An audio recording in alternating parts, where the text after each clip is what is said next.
Hey guys and welcome back to my channel. This is part 3 of What If Naruto Was Trained by Anko. Before we begin, don't forget to like, share and subscribe, and also go and support the author, link in description. Naruto and Team 8 had been spending the rest of the time relaxing and recovering from the fights in the forest, even though they weren't hurt or extremely tired. They had seen several teams arrive at the tower like Team 10, and even though they didn't really know each other apart from the academy, Naruto tried his best to get to know them. He knew a little about each of them and their capabilities thanks to Anko and Kurenai, but that was it. So wanting to make some new friends and allies, he went over to talk to them. Seeing Ino was busy talking to Asuma-sensei and Choji was in the process of stuffing his face with food, he went over to Shikamaru. Hey guys, good to see you made it too. How were the days in the forest? Naruto asked with genuine interest. Hey Naruto, yeah, we barely made it, but it was so troublesome to get here. Shikamaru told him in his usual bored and lazy voice. They talked for a bit, asking each other how it went and if they knew what was going to be next. Shikamaru also asked Naruto about how he graduated, since he wanted to know the full story instead of rumors here and there which probably were lies anyway. So Naruto told him how Mizuki tricked him into stealing the scroll and how he tried to kill Iruka and him so he could escape from Konoha. Shikamaru listened with his full attention on Naruto and started to respect the guy a little more. Sure, he didn't really know Naruto before, but he always thought it was weird how people treated him sometimes. Unlike many, thought Shikamaru was quite perceptive and paid attention to things normal people would see as useless. He came to the conclusion Naruto was much stronger and more talented than he originally thought and promised himself to keep on his toes if he ever was to fight the blonde shinobi. He wasn't stupid enough to rely on the things he knew about Naruto from their academy time. This seemed to be a whole new Naruto and he couldn't help but ask about it. Naruto, don't take this the wrong way, but you have changed a lot from the Naruto I knew in the academy. What happened to you? Shikamaru asked. Well, several things actually. After I kicked Mizuki's ass into a coma, Sandaime told me that my parents wanted me to become the best shinobi I could be. You know I'm an orphan, right? Well, hearing that, I promised them I would become the world's strongest shinobi, and for that I needed to stop fooling around. Also, for the first time since Iruka-sensei, I got a teacher who actually taught me something. My Junin teacher turned out to be the best teacher I could ever get. She really taught me a lot and I stopped being a little kid and started to be a true shinobi of the leaf. Until the thing with Mizuki, I kind of thought that being a shinobi was about fighting and defeating bad guys. You know, like in stories and stuff, but then I realized being a shinobi is about protecting the ones you love, the people that mean a lot to you, and when I realized that, I knew I had to get serious about being a shinobi. I need to get as strong as I can possibly be to protect my village and the ones I love. Naruto explained. Shikamaru was shocked hearing Naruto's words. In a way, he thought the same thing as Naruto. He wanted to be an average shinobi, find a wife and raise a family and die of old age having lived a quiet normal life. But hearing Naruto talk about what he thought what being a shinobi was all about, he actually believed Naruto was right. Even if he found a wife and raised a family, what good would it do if he couldn't defend them because he was too weak? Maybe it was time for him to grow up and start being serious as well. He would have to think about this, he realized. Thank you Naruto, you have given me a lot of things to think about. I will see you soon, but for now I'm going to rest up while I still have some time. Shikamaru told Naruto. Naruto wondered what he had said to Shikamaru but waved his goodbye and went to find his friends. Asuma, however, had been listening to the conversation and silently thanked Naruto for his words to Shikamaru. Naruto had succeeded in something he had been trying to do for months. Ever since Team 10 started their genin career, he had been trying to get Shikamaru motivated and to be more serious about training and shinobi life. But everything he had tried failed and he was close to giving up, figuring Shikamaru would learn on his own what it meant to be a shinobi. Now, however, he knew that Shikamaru would think about Naruto's words very carefully and maybe he would realize that Naruto was right. He would have to apologize to Anko for laughing at her student. She had made a true shinobi out of him, he realized. While Naruto and his friends were busy doing nothing, Anko was on her way to tell the Hokage about what she had learned about Orochimaru from Naruto. The Hokage needed to know what was going on so appropriate actions could be taken. She realized this was a very bad situation for Konoha. If they cancelled the exams, they would be considered weak by the other shinobi villages, and this was never a good thing. There had been wars for lesser reasons than that, and seeing Konoha had won the previous two wars, they were a prime target should they appear weak. She knew Iwa and Kumo still harbored bad feelings about Konoha, and they wouldn't let a chance like this go by if they found out that Konoha was having internal trouble. They had to continue the exams and hoping that everything would turn out okay. Still, she had a very bad feeling about all of this and it worried her. She hadn't fought in a war before, but she heard stories from older shinobi and frankly it scared the shit out of her. She was someone who liked to fight, sure, but war is something nobody could ever like. When she saw the door to the Hokage's office, she stopped her train of thoughts and concentrated on what would follow next. She knocked, and when she heard the Hokage's permission, she entered. She saw that every Junin sensei who had a team in the exam was present, as were a few other Junin. Ah, Anko, welcome, we were waiting for you. Please tell us quickly what you have learned. This will just be an report, we will meet on this topic more seriously after the preliminaries. Sandaime said. Very well, sir. When I saw those bodies I immediately recognized Orochimaru's work and I asked for backup from Anbu. After that I went inside the forest trying to find out why he was here, for hoping that I wouldn't have to face him, but unfortunately he found me and we engaged in battle. Like you might suspect, I had absolutely no chance against him, but I did find out several things from him. He said he was here for Uchiha Sasuke and that he gave him the same cursed seal as me. He also told me that if the exams were cancelled he would destroy Konoha. Anko started. Sandaime and the rest of the Junin listened to Anko's report and got angry and started talking amongst them when she told them that Orochimaru wanted to destroy Konoha. Sandaime ordered everyone to stay calm and to let Anko continue. Thank you, sir. Yesterday afternoon Naruto and Team 8 arrived at the tower and they told me that they saw Team 7 being attacked by the Sound Nin. They decided to intervene when they saw that Haruno Sakura was the only one able to fight. They also confirmed that Uchiha Sasuke received the cursed seal and that he activated it during the fight with those Sound Nin. As you know, the seal is impossible to seal away, so the best option is to place a suppression seal on top of the seal and hope that the Uchiha has the mental strength to help suppress it. Anko finished. Sandaime sighed, thinking he was too old for all these things, but seeing that he didn't have a successor at hand he realized he had no choice other than to deal with this himself. Apparently the bad feelings he had been having about this exam were justified. Alright, since Team 7 isn't back yet, there's not much we can do for now. Kakashi, as soon as Sasuke is back you are to place a suppression seal on him. We will first complete the preliminaries since this comes first, after that we'll meet again to discuss the course of actions for the future. Keep your eyes and ears open at all time, the smallest piece of information may save many lives. Dismissed. Sandaime said, and every Junin disappeared from the office. Sandaime stood up from his chair and walked to the window. He looked at the view of the village that he loved so much. The thought of it being destroyed by one of his former students was very hard on his old heart. He couldn't help but regret not killing Orochimaru all those years ago. He had failed in doing what was necessary that time, but this time he would not hold back. If Orochimaru planned to destroy the village, he would once again become the Hokage his old enemies feared. He would show them that he still had the will of fire in him, and anyone who tried to hurt this village or his people would regret it for a very long time. He had been the one to lead Konoha through 2 shinobi wars, and he would make sure that Konoha would make it through another if it came that far.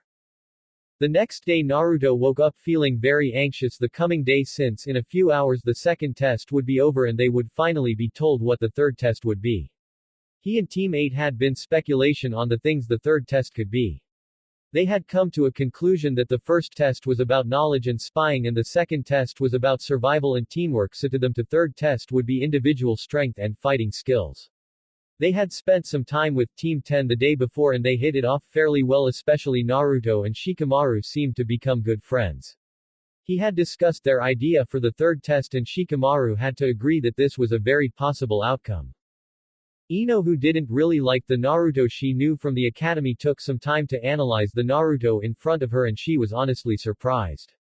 No longer was he a shrimp in a orange jumpsuit who always wanted to be in the center of attention and always made a fool out of himself. This was a grown-up Naruto, who looked strong and confident but no arrogant, one who she might even get along with if she got to know him a little better, she thought.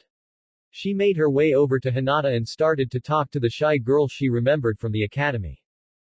Hey Hinata, how are you doing? Are you nervous as well? Ino asked, expecting Hinata to stutter her answer like she used to do. Hey Ino, I'm doing fine thank you. How are you? And yes, I'm getting a little nervous, but we've trained really hard for this exam, so I'm sure we'll be alright. How about you? Hinata said, smiling at Ino. She hadn't really talked to the girl before since she didn't like fangirls too much, but at least Ino didn't insult Naruto or her team. I guess I'm starting to get little nervous as well. I mean, everybody is so strong and we're only rookie genins, so I'm a little worried. We did a lot of missions before, but nothing compared to this. How long have you been training for the exam? Ino asked curiously. Well, ever since Naruto became an unofficial member of the team, we've been training really hard, but the last 4 months we focused on training for the exam. We even did less missions so we would have more time to train. Hinata said, not seeing any harm from letting Ino know this.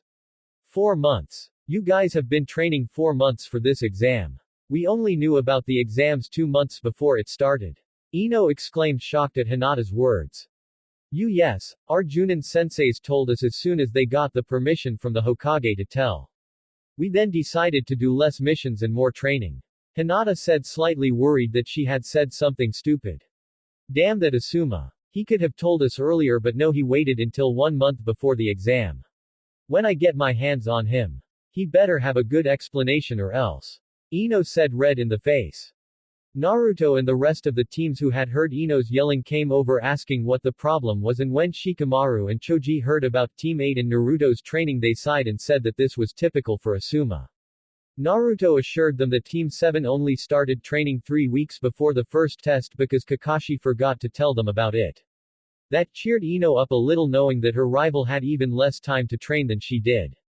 They spent the rest of the day talking and having fun amongst each other, and even talked a little to the members of Team Guy. Well, 2 members of Team Guy, because Neji refused to talk to them. They learned quite a bit about Rock Lee and Ten as well, and at the end of the day all of them had become friends and viewed each other as equally talented shinobi of the Leaf. After he showered and got dressed for the day, he rechecked his equipment and went outside to look for the rest of the rookie genin. When he arrived at the meeting room, he saw Hinata fussing over Sakura trying to heal her wounds for her. Apparently Team 7 had made it just in time, and since the second test would end in a few hours, they didn't have much time to rest up. He made his way over to them and greeted them a good morning. Hinata smiled and wished him a good morning as well, but Sakura ignored him like usual, but something seemed a little off, he thought. He couldn't help but feel sorry for her. She could be a fantastic kunoichi, but her crush on Sasuke prevented her from reaching her full potential. He hoped that she would realize how wrong she was about Sasuke before she got herself killed. He saw Kiba and Shino standing on the far left side of the room and joined them. They knew from each other that they were nervous and that they needed to get their minds of it, so they talked about small things like what was better, dango or ramen or stuff like that. A few minutes later Hinata joined them with confused look on her face. That was strange. Hinata said, still looking confused. When they asked her what was strange, Hinata told them that Sakura had not only thanked her for healing her, she also apologized to her for all the things that had happened before. She said that she had no excuse to treat them the way she did and that she was truly sorry. She also said that she would apologize to each of them separately when the test was over. Naruto couldn't help wondering what could have happened to change Sakura in such a way. This wasn't the Sakura he knew. Maybe something happened after in the last 2 days in the forest. He would remember to ask her, he thought. Finally the second exam ended with only a few teams who made it through the forest. They had all been ordered to assemble in the Great Hall, and one by one the teams entered. When all the teams had arrived, the Hokage and their Junin senseis appeared as well, marking the end of the second test. Anko stood in front of them waiting for each team to take a position so she could do her speech and then join Kurenai. Congratulations to every team that made it through the forest. You have proven to us that you can handle yourself well while being in a tough situation and that you can be trusted with classified information. This is not yet the time to relax, but for now I give the word to Hokage-sama, who will tell you about the true reason for the Chunin exam. Once again congratulations on passing the second test. Anko said before appearing next to Kurenai, somehow relieved that her part of the exam was over. The Hokage nodded to Anko, thanking her for a job well done, and made his way over to the genins who were waiting for him to start. He looked at the teams and saw that 5 of the 7 teams were from Konoha. This pleased him greatly. He had known that the current generation was strong and this was all the proof he needed. Welcome and congratulations to each and every one of you. You have made your village proud by succeeding in the second test. You are the best your village has to offer, so be proud of that. Now, I'm supposed to tell you the true meaning of the Chunin exam. The true purpose of this exam is not just determine which genin is strong enough or good enough to become Chunin, it's more like a war on a miniature scale. Let me explain. A village strength depends on how many capable shinobi it has, but also on the fact that the other villages know how strong their opponents are. By holding the Chunin exam, however, we can judge how strong a village is. This is not entirely reliable, but it gives an idea. Let me give you an example. If a village sends 10 teams to enter the Chunin exams and all 10 teams pass, that would mean that their teams received excellent training and show the rest of the villages that they're strong and capable of fighting. The other villages would see this and be wary to attack that particular village in fear of losing. Sarutobi started his speech. He looked over the crowd and showed that many of them started to understand what the exams were truly about.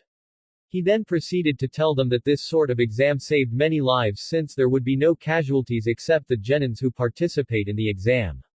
He explained that war should always be avoided and this was the only way to do so. He told them to fight with everything they got and make their village proud. After his speech he started to explain what would happen next, but a Junin asked for permission to do it in his place. Sarutobi nodded and let the Junin take the stage so he could explain the coming events. Welcome, my name is Hayate Gecko and I'm the examiner of the third test. Before we start the third test, however, we need to reduce your numbers. Apparently the first and second test were too easy and now too many of you passed. Because of that we will now have preliminary matches between all of you. All your referee and I'll start and stop the matches.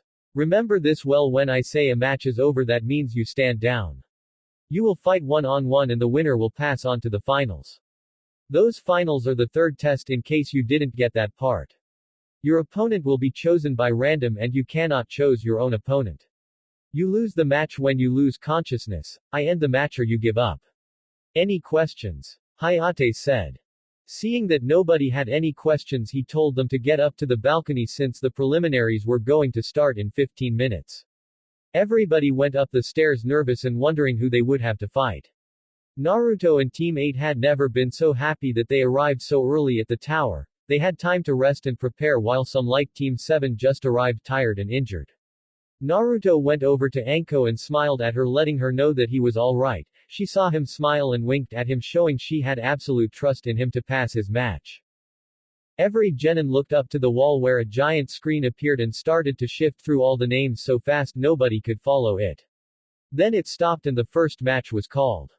Alright, for the first match we have Uchiha Sasuke and Yamanaka Ino. Please come down. Hayate called out. Ino cursed. Not only did she have to go first, she also had to fight the Rookie of the Year and her crush, although that was changing, she realized. This was going to end bad, she just knew it. There was no way she could beat Sasuke. As a matter of fact, she was scared to death of him after seeing him fight the Sound Nin in the forest.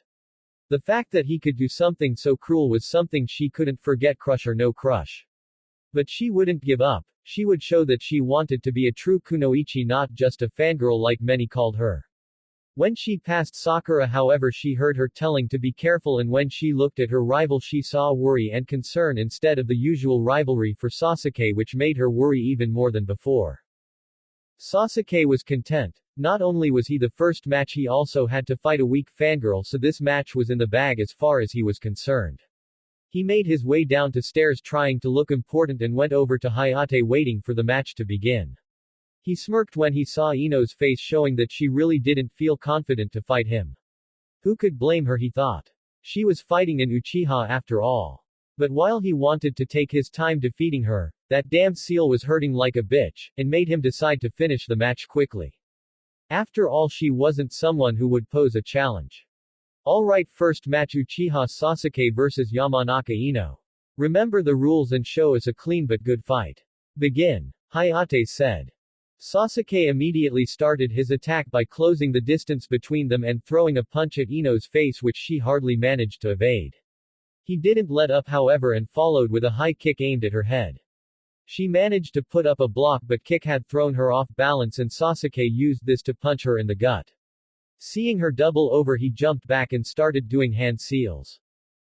Naruto recognized the hand seals and couldn't believe that Sasuke would use a jutsu like that on a fellow Konoha shinobi.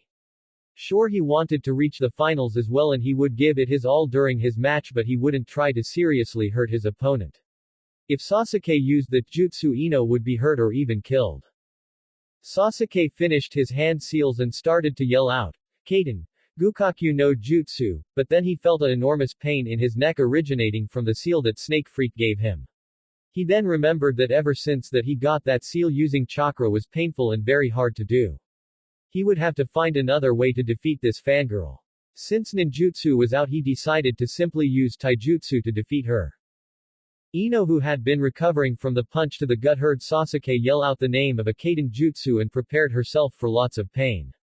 But luckily the pain never came and she looked up to see Sasuke holding his neck like he was in pain. She was grateful for whatever gave him pain, but when she saw him smirking at her she knew the fight wasn't over yet. She got in a taijutsu stance she had learned in the academy and waited for Sasuke's attack. Sasuke, not wanting to waste any time, went straight for the kill. At the last moment he changed his direction and kicked her from below, sending her upwards in the sky. He jumped up and kicked her another time, sending her higher and higher until he started to fall as well. While they were falling he kicked her a last time, sending her straight into the ground, knocking her out. Hayate, seeing that Ino wouldn't get back up, called for the medics and pronounced Sasuke as the winner of the fight. When Sasuke tried to get back up the stairs, Kakashi went down and told Sasuke to come with him so he could place a suppression seal on him. While everybody was worried if Ino would be okay, the board showed the next two fighters for the second match. Naruto looked at the board and smiled. This meant that he wouldn't have to fight one of his teammates to reach the finals, only two more to evade, he thought. Second match: Aburame Shino vs Zaku. Would the two of you please come down? Hayate said, announcing the second match. Teammate and Naruto wished Shino good luck even though they knew Shino would win. Each of them knew that underneath the calm and reserved image Shino projected there was a warrior hidden, just waiting for the right time. Shino had a good head on his shoulders and he could remain calm in almost every situation, allowing him to analyze his opponents and come up with an effective way to defeat them.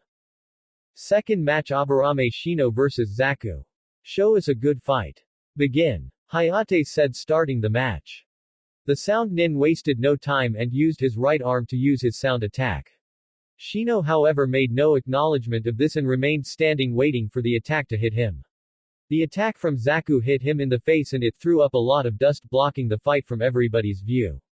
Even Zaku couldn't see if his attack had done any real damage, but he already started to yell out his victory. But when the dust cleared he saw that instead of the real Shino he had hit a clone made of bugs. He turned around when he heard Shino's voice behind him. You should have remembered that I already know this attack from when you used it in the forest. Therefore I had no trouble to anticipate and evade it. You on the other know nothing about me or my fighting style, which should have made you a little more cautious. These bugs are chakra-eating bugs. When so many attack at once they'll suck you dry in about half a minute. Since you're already injured I give you a choice. Give up. Shino said calmly. Zaku cursed. He had been tricked and now he was surrounded by a bunch of bugs and their master. He couldn't lose this match. If he did, Orochimaru would have his hide. Better fight and lose than give up and get killed by the snake guy, he thought. Give up. Either way you have lost. If you attack one side the other side will attack you. There's no way out. Shino repeated. Zaku laughed and slowly but surely raised both arms, each one pointing towards his enemy. One hand aimed at Shino and the other at the bugs. He grinned at Shino and started gathering chakra in his arms. When he tried to attack, however, both of his arms exploded, blasting his right forearm off his body and causing major damage to his left arm. Before he even had the time to realize what had happened, Shino appeared behind him and punched him in the back of his neck, knocking him out. Winner is Aburame Shino of the Leaf. Hayate said, seeing that Zaku was unable to continue the fight. Shino calmly went up the stairs and joined his teammates on the balcony. When they asked how he had done that, he explained to them that he ordered his bugs to close off the holes in Zaku's hands. When Zaku gathered the necessary chakra for his attack, it had no way out and thus exploded inside his arms. That was the reason he told Zaku that he should give up. The rest nodded and Naruto congratulated Shino on coming up with such a plan so fast. They were still talking amongst the four of them when they heard Hayate call out the next match. When Hinata heard her name, she quickly looked towards the board and saw that she had to fight Sakura. In a way she was glad because Sakura was an opponent she could beat and she had evaded her teammates and the Sand Nin, but she felt somewhat bad for having to fight Sakura. Had the fight been a day earlier she would have shown little or no mercy towards her, but now that she had apologized for her actions Hinata found it difficult to stay mad. She would fight her like an equal kunoichi from the leaf, she decided. Hinata and Sakura made their way down walking side by side. Hinata looked at Sakura and saw that she looked very depressed and lonely, so she tried to cheer her up by giving her some words of acknowledgement and encouragement. Sakura-san, let's do our best, okay? We'll face each other as equal kunoichi from the leaf. Please give it your all. Hinata said, smiling at the pink-haired girl next to her. Hi, Hinata-san. I'll fight you to the best of my abilities. Thank you for kind words. Please don't hold back. Sakura said, giving Hinata a small thankful smile. Hinata and Sakura made it to the middle of the stadium right before Hayate, who looked ready to die from his cough. He nodded to both girls and told them to begin the fight. Both girls jumped back to take some distance and to observe their opponent. Sakura made the first move by making some bunchins and attacked Hinata with the normal taijutsu style she had been taught in the academy. Of course Hinata had no problem defending herself from this attack. She blocked Sakura's punch and retaliated by throwing a punch of her own. She would first test Sakura's skills without using the juken, she thought. Sakura saw the punch coming and evaded it by jumping back, and so she had been back at her starting position. She was a little surprised at Hinata since this was a whole different person than before. The Hinata from the academy was shy and hated to hurt people. This Hinata, however, wasn't shy at all and she fought with determination and without hesitation. You have changed, Hinata-san. You're not the shy and gentle girl from before. I wonder what happened. Sakura asked. It's simple, Sakura-san. I grew up. Thanks to my team and Naruto, I realized that I had to change if I wanted to be a true kunoichi of the leaf. I had to become strong and confident, so I trained hard to change myself. Hinata answered her. A true kunoichi from the leaf, huh? Do you think I could become one as well? Sakura said while slowly advancing towards her opponent. You can if you really want to. It's up to you, I guess. Stop being a silly fangirl and start being a shinobi. If you work hard, I'm sure you can become a true kunoichi from the leaf. Hinata said, ducking a punch thrown by Sakura. I will. I don't want to be a fangirl anymore. I'll work hard and I will become a true kunoichi. Sakura yelled to herself. Thank you, Hinata-san. I will work hard from now on. Please stop holding back and fight me at your full strength. I know I cannot win today, but one day I will become strong enough to fight you evenly. Sakura said, hoping Hinata would acknowledge her wish. Hinata nodded and took her basic juken fighting stance. She could see Sakura meant every word and she started to respect the pink-haired girl a little more. It took courage and guts to accept your mistakes and to take the first step towards changing yourself. Hinata knew this all too well since she had to take those steps as well not too long ago. She motioned to Sakura to attack her, showing that she would fight her to the maximum of her abilities. Sakura nodded and started her attack, throwing punch after punch, kick after kick, and while she was certain to lose this fight, she had never felt so good about herself as she did on that moment. She could feel herself changing and she liked it so much that she promised herself to never again be weak. Hinata dodged or evaded Sakura's attack, waiting for an opening to counter-attack. Finally she saw it and losing no time she started her own attack. She pushed through Sakura's block and hit her in the right shoulder, which made Sakura wince in the sudden pain. The realization that she couldn't use her arm anymore came only a few seconds later. Hinata, however, didn't stop her attack with just one hit. She continued and hit Sakura several times before she punched her in the stomach. Sakura, who was close to losing consciousness from all those hits, felt the punch to the stomach and finally gave in to the feeling of consciousness and started to fall, but Hinata grabbed her by the arms, preventing her to hit the ground. She looked over at Hayate, who nodded and yelled out Hinata's victory. Hinata then used one of the medical jutsus she knew to help Sakura wake up. A few seconds later Sakura opened her eyes and looked around. She saw that she had been carried to the balcony and that Hinata was sitting next to her. I guess I lost, huh? Sakura said while looking at the ground.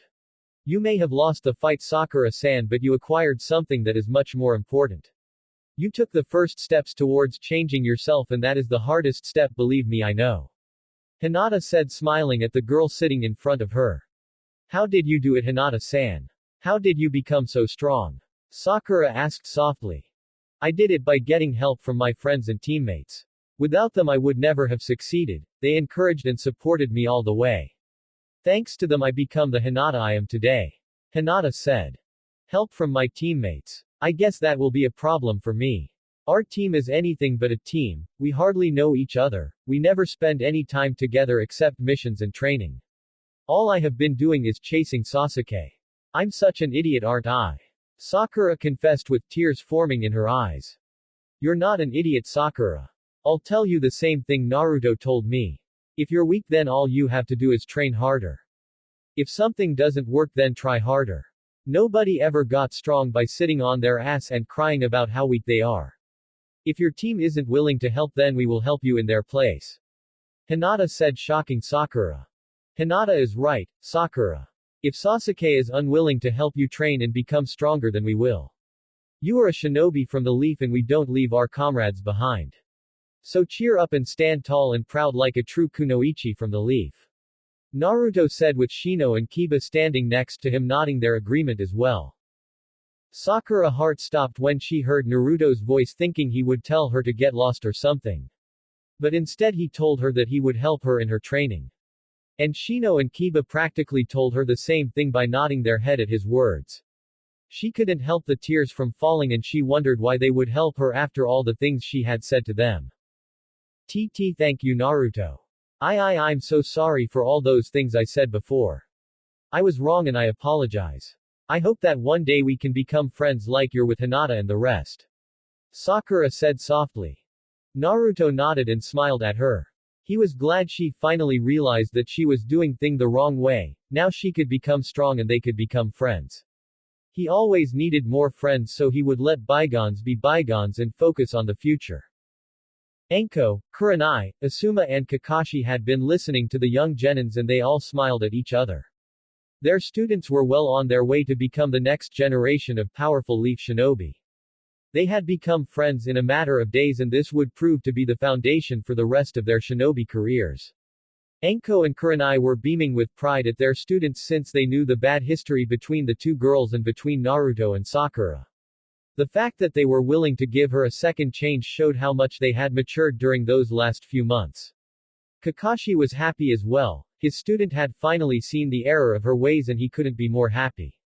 He liked the girl and he knew she could be a great kunoichi if only she focused her attention on training instead of Sasuke. He was however a bit disappointed at how his team was functioning outside of training and missions, but he realized that sometimes people just weren't meant to work together. Meanwhile, the fourth match between Sabaku no Tamari and Tenten had been finished in favor of Tamari. Tenten, who was a weapon specialist, had no chance against Tamari, who was a wind user. Every weapon she used was blasted away by the wind Tamari made by swinging her large battle fan. When Hayate called the match, the rest of the Konoha genin were surprised Tenten had lost so quickly and without being able to hurt her opponent. Naruto looked over at the two other members of the Sand team and couldn't help but pity the one who would have to fight the red-headed boy. Not only did he seem very strong, he also had a look on his face that promised pain to those who fought him. Suddenly Anko told him to look at the message board, and when he saw his own name he couldn't help but get excited. His opponent was a certain Akato Yoroi from Konoha, but he had never met the guy before. He knew he was the teammate from that Kabuto guy, so he wouldn't underestimate the guy. He slowly stood up and went down the stairs to the arena. When he passed Anko, she quickly told him good luck and to kick the guy's ass. Naruto smiled and nodded, promising to do so. He would not lose this fight. But he didn't want to give away too many of his skills, seeing this was only the preliminaries and not the true third test. Still, he would kick the guy's ass, he thought. Standing before his opponent, Naruto noticed the age difference and wondered how in God's name it was possible to still be a genin at his age. He must suck really bad, or he must be hiding something, Naruto thought. When he heard Hayate yelling, "Began," he took his taijutsu stance and waited for an attack. He didn't have to wait long because Yoroi immediately lunged forward trying to grab Naruto by the arms. Seeing the attack, Naruto moved his body and blocked his opponent. He then grabbed on Yoroi's right forearm with both hands and started swinging him around before letting him go. Yoroi crashed into the ground but quickly got back up. He launched himself at Naruto again, but this time he attacked with a kick which Naruto blocked without a problem. Naruto grabbed the leg with his left hand and used his right fist to backhand Yoroi in the face. Yoroi, who lost his balance from the punch, stumbled to his left right into Naruto's roundhouse kick, sending him back the other side. Since he had no time to put up any kind of block, fell down on the ground. When he looked up, he saw that Naruto hadn't moved at all ever since the beginning of the match. He cursed, realizing that his opponent was obviously more talented at taijutsu than he was, but in the end it wouldn't matter thanks to his Kekkei Genkai. He started grinning and couldn't help it when a small chuckle escaped his mouth.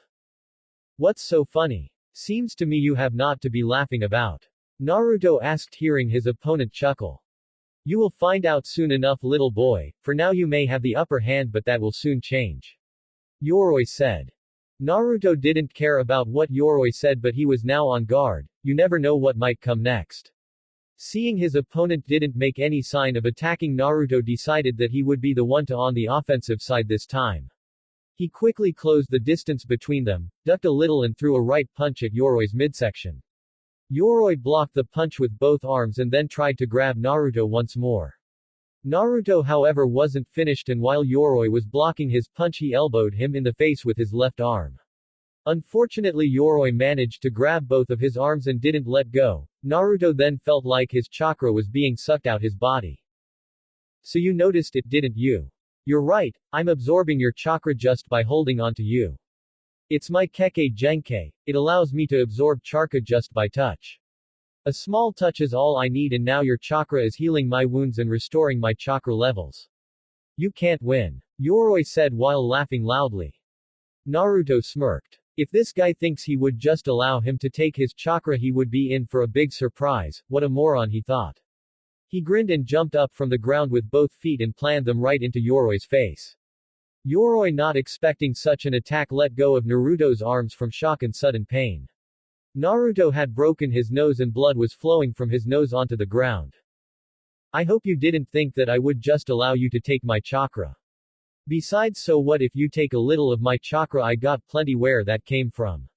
You see, that's the problem with you Kekkei Genkai user, you always brag about it," Naruto said, a little panting from chakra loss.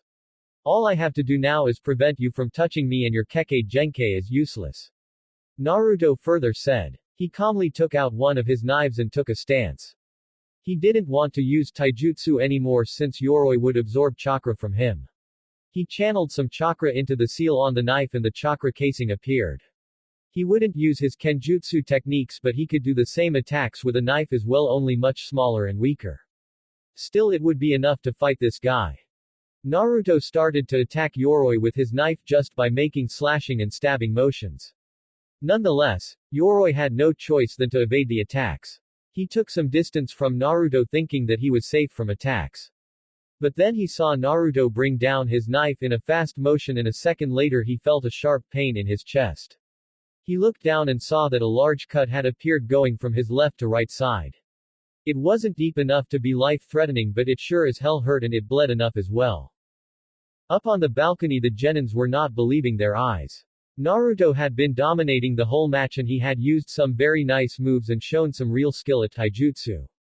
They could hardly recognize the Naruto in front of them. They knew he had gotten stronger and that he had changed a lot, but this was too much. Lee was fascinated by the taijutsu style Naruto used. As a taijutsu specialist, he knew a lot of styles, but he didn't know the one Naruto was using. "Guy-sensei, what style was Naruto using? I don't recognize it at all," Lee asked his teacher. "You couldn't know it, Lee. Naruto developed this style on his own," Anko said before Guy could open his mouth. Lee and Guy were shocked to hear Naruto had made his own style at such a young age. Sure, Guy had his own style that he created over the years as a taijutsu specialist, but Lee wasn't even close to making his own style.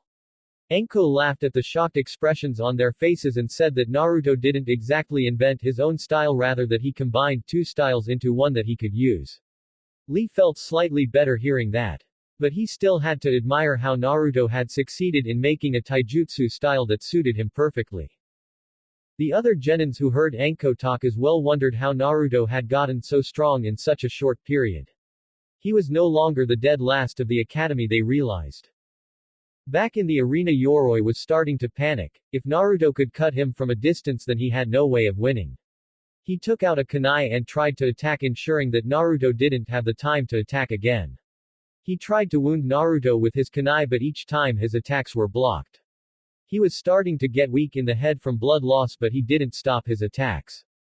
Naruto, who had been blocking, waited for an opening so he could counter-attack. When Yoroi slowed down, he seized the opportunity and punched him right on the jaw and followed up with a kick to the head. Yoroi jumped backwards, evading the kick, but he didn't have the time to let his guard down. Naruto quickly did some hand seals and yelled out, "Kaden, Nenshoku Bakuhatsu Hotaru no Jutsu, 1, and brought his hand to his mouth and exhaled. 10 small fireballs in the shape of small fireflies came out and attached them to Yoroi's body. Strange thing was that they didn't burn, but no matter what he tried, he couldn't put them out. It's no use trying to extinguish them. They're not normal fireballs. This is one of my original jutsus and it's called Kaden, Nenshoku Bakuhatsu Hotaru no Jutsu. I can make them explode one by one or all at the same time. Now I'll give you the chance to give up.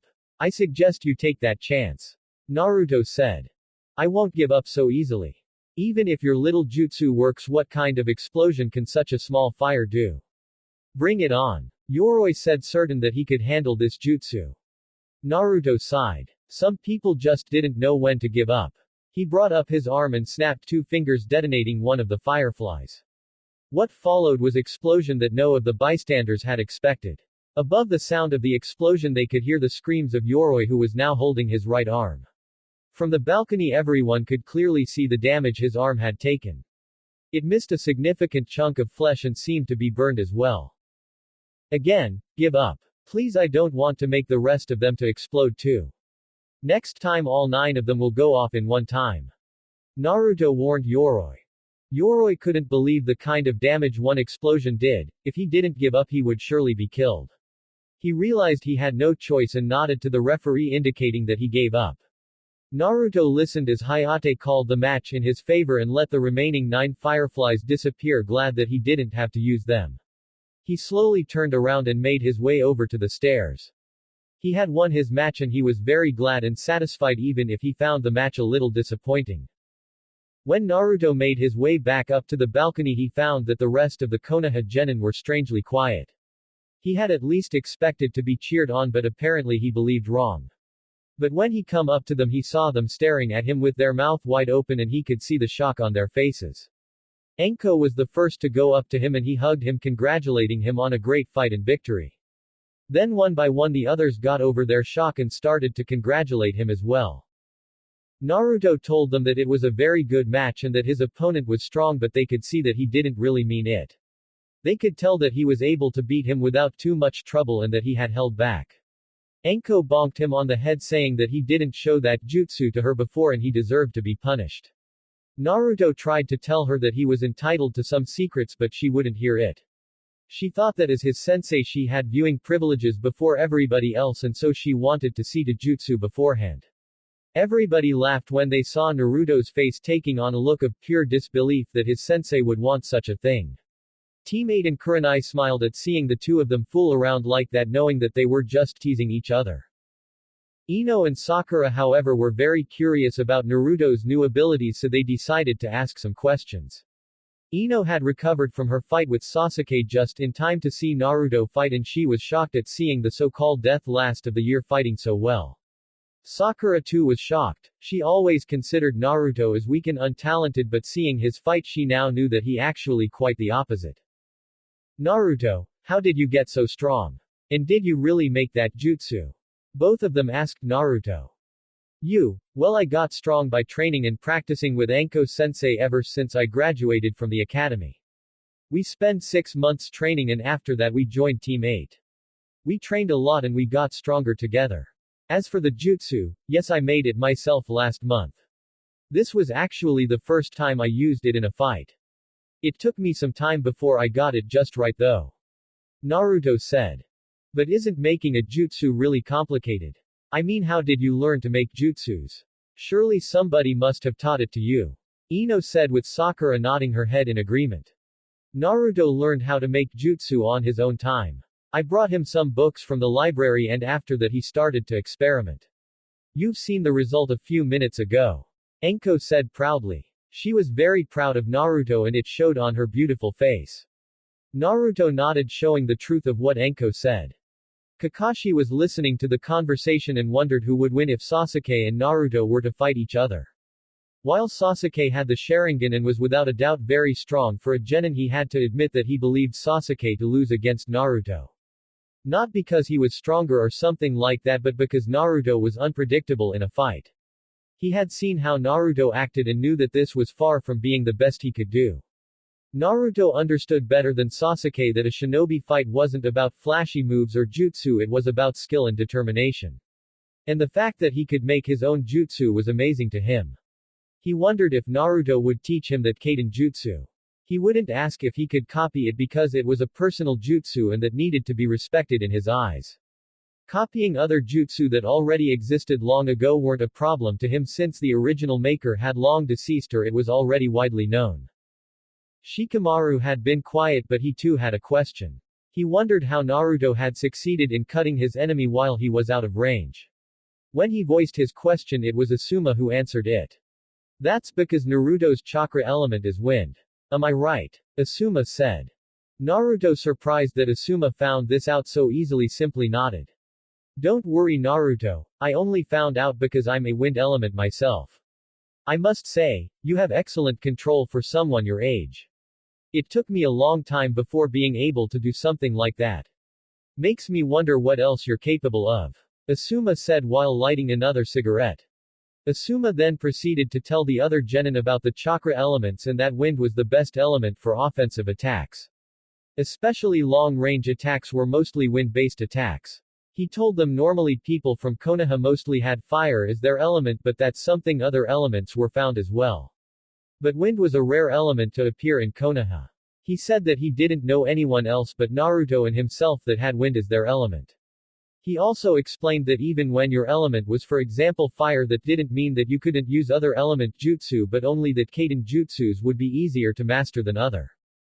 While the genin had been talking about chakra elements and still recovering from their shock, Neji had brutally defeated Sakura's other teammate.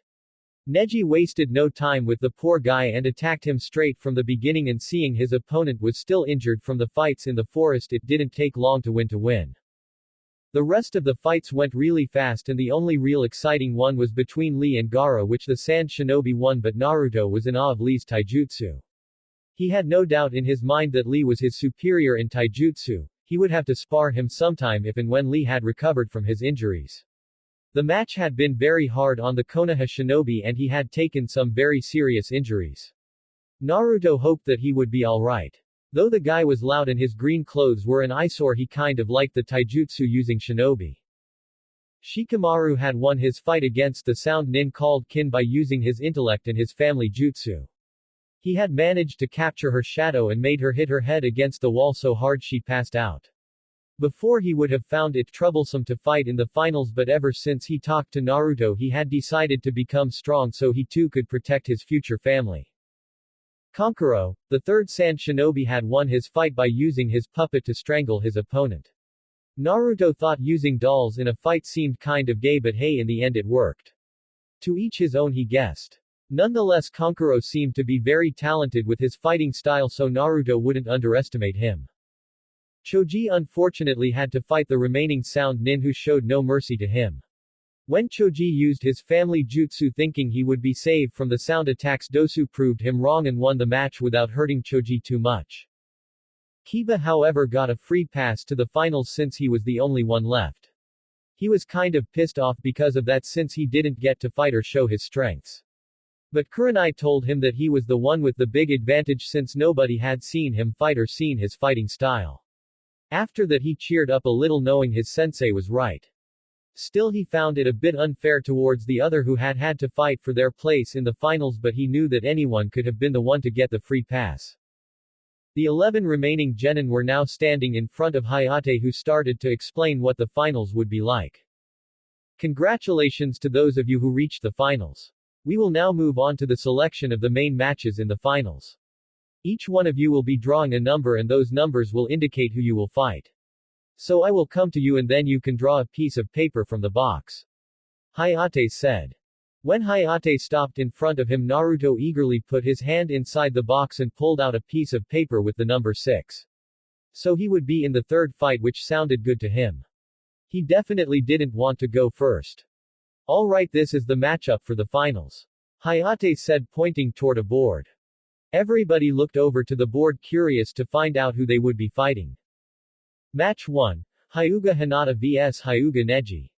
Match 2. Uchiha Sasuke vs Sabaku no Kankuro. Match 3. Sabaku no Gaara vs Uzumaki Naruto. Match 4. Nara Shikamaru vs Sabaku no Tamari. Match 5. Inazuka Kiba vs Aburame Shino. Special match. Dosu vs Winner Fight 5. Naruto looked at the board, not believing his bad luck that he would have to fight Gaara of all people. He already had a bad feeling about the boy, and after seeing how he defeated Lee, he wondered if he would be able to win. Forget winning, he thought, he wondered if he would survive.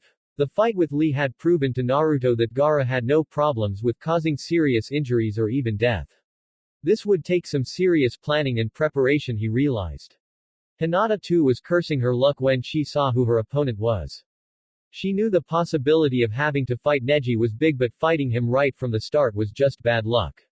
She knew how much Neji despised her and that he wouldn't hold back, not that she wanted him to, for her, but would he be able to forget those feelings of hate during the match? She was worried he would take it too far just to vent his anger and hate. But she wouldn't give up. No way would she give him the satisfaction of seeing her retreat. She was going to fight him with everything she got, and she would show him and her father that she wasn't weak at all. It would also be a very good test for her taijutsu style that she made. Fighting another Hyuga would show her how effective her style was, so she was a little excited as well. Shino and Kiba looked at the board and then to each other. When they caught the other's eyes, they started grinning. Though they're teammates and friends, there was a healthy rivalry going on between the two of them. They hadn't really fought each other except during training, but those were only spars, so that didn't count. Both of them knew this would be a very good match and that they wouldn't hold any grudges over the other. They planned to fight with everything they got, since both of them respected the other too much not to give it their all. Alright, now I will give back the word to Sandaime Hokage-sama, who will give you your instructions for the finals. Hayate said.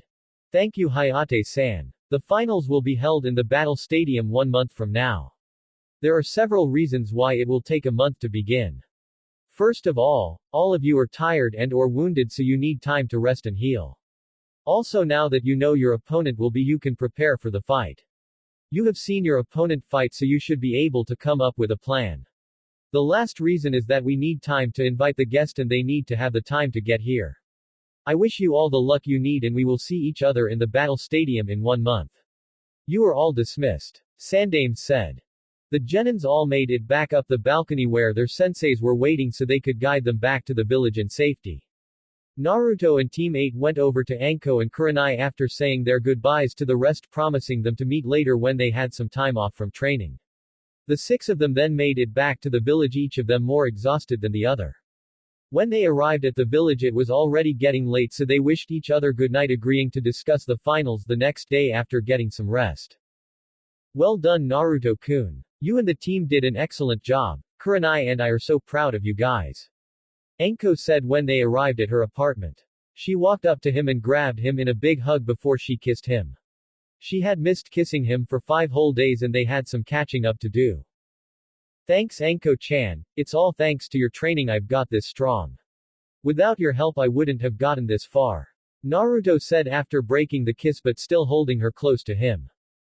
You're very welcome, Naruto-kun. Besides, it will show great on my resume that I trained the greatest Hokage in the history of Konoha. She said, winking at him. I hope that one day there will be written, wife of the greatest Hokage, on your resume as well. Naruto said, and he kissed her lovingly. I would like that as well, Naruto-kun. Anko said after she managed to catch her breath. For now, girlfriend, will have to do though. But it's a start, right? Naruto said, yawning a little, showing how tired he was. That's fine with me. Now why don't we take a bath and then we can go to bed?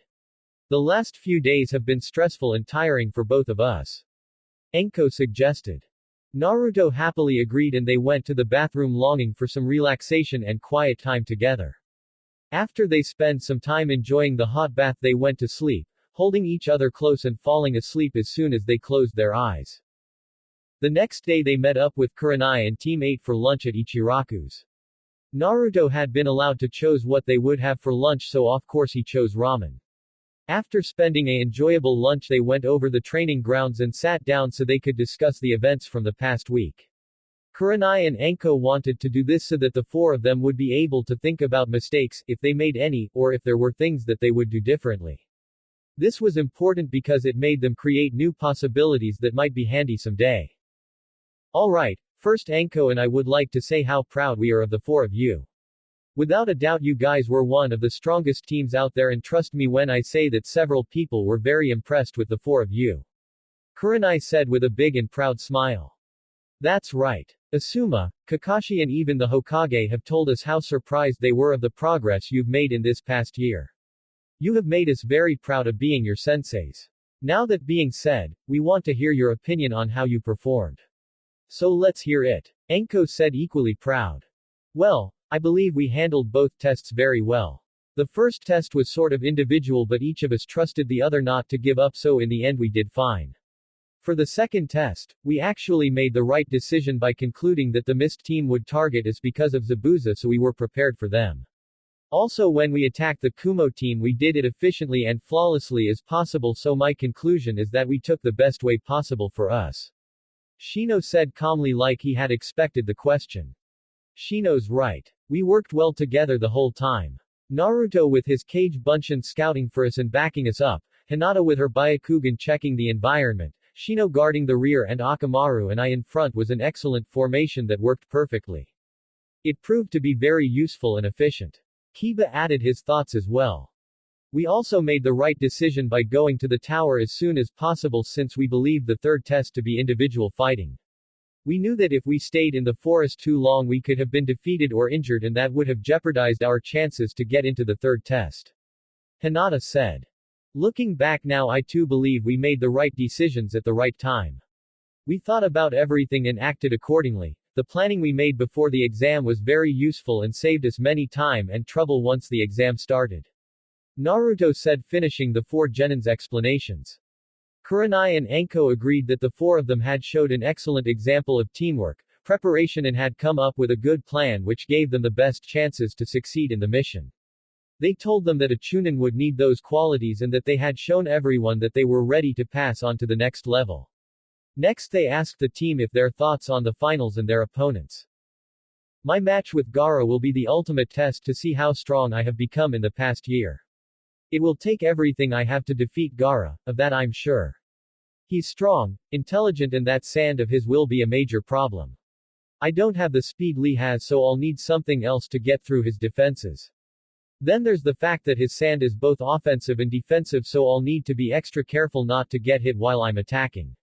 I have been thinking about how to fight him, but I haven't come up with much yet, but one thing's is sure, I need to get faster and stronger if I want to have a chance. Naruto said. We'll focus on speed training and strength training, but honestly with only month there won't be very much we can do. Speed and strength training takes time and the results only show after lots of work. Anko said, looking a little worried. I know, but we don't have a choice. Anyway, I have a few jutsu in mind that might be effective against him, but they will need some modifications. I won't go down without a fight. Even if I lose, he won't escape that easily. Naruto said, convinced that he could at least give Gaara a hard time. Very well, Naruto. We know that if anyone has a chance of defeating him, it's you. How about you, Hinata? Any ideas how to defeat Neji? Kurenai asked. Honestly, I had hoped to evade Neji as long as possible, but that's impossible now. I will concentrate on my further developing my taijutsu and making my body as flexible as possible. Also, like Naruto, I need some speed training since I know Neji is faster than me. Chances that I win the fight are slim, but I'll show him and my dad how strong I have become. Win or lose, I'll show them that the Jukin isn't the only way for a Hyuga to fight. Hinata said with sheer determination. Well said, Hinata. There's no doubt in my mind that Neji will have a much harder time than he will have predicted. You'll have the element of surprise and it will be important to take advantage of that. If you can surprise him he will be troubled and that will be your cue to attack. I suggest you practice both your style and the Jukin this month. I will spar with you as much as I can, that way you will be somewhat used to high-speed attacks. Kurenai said, encouraging her student. How about the two of you?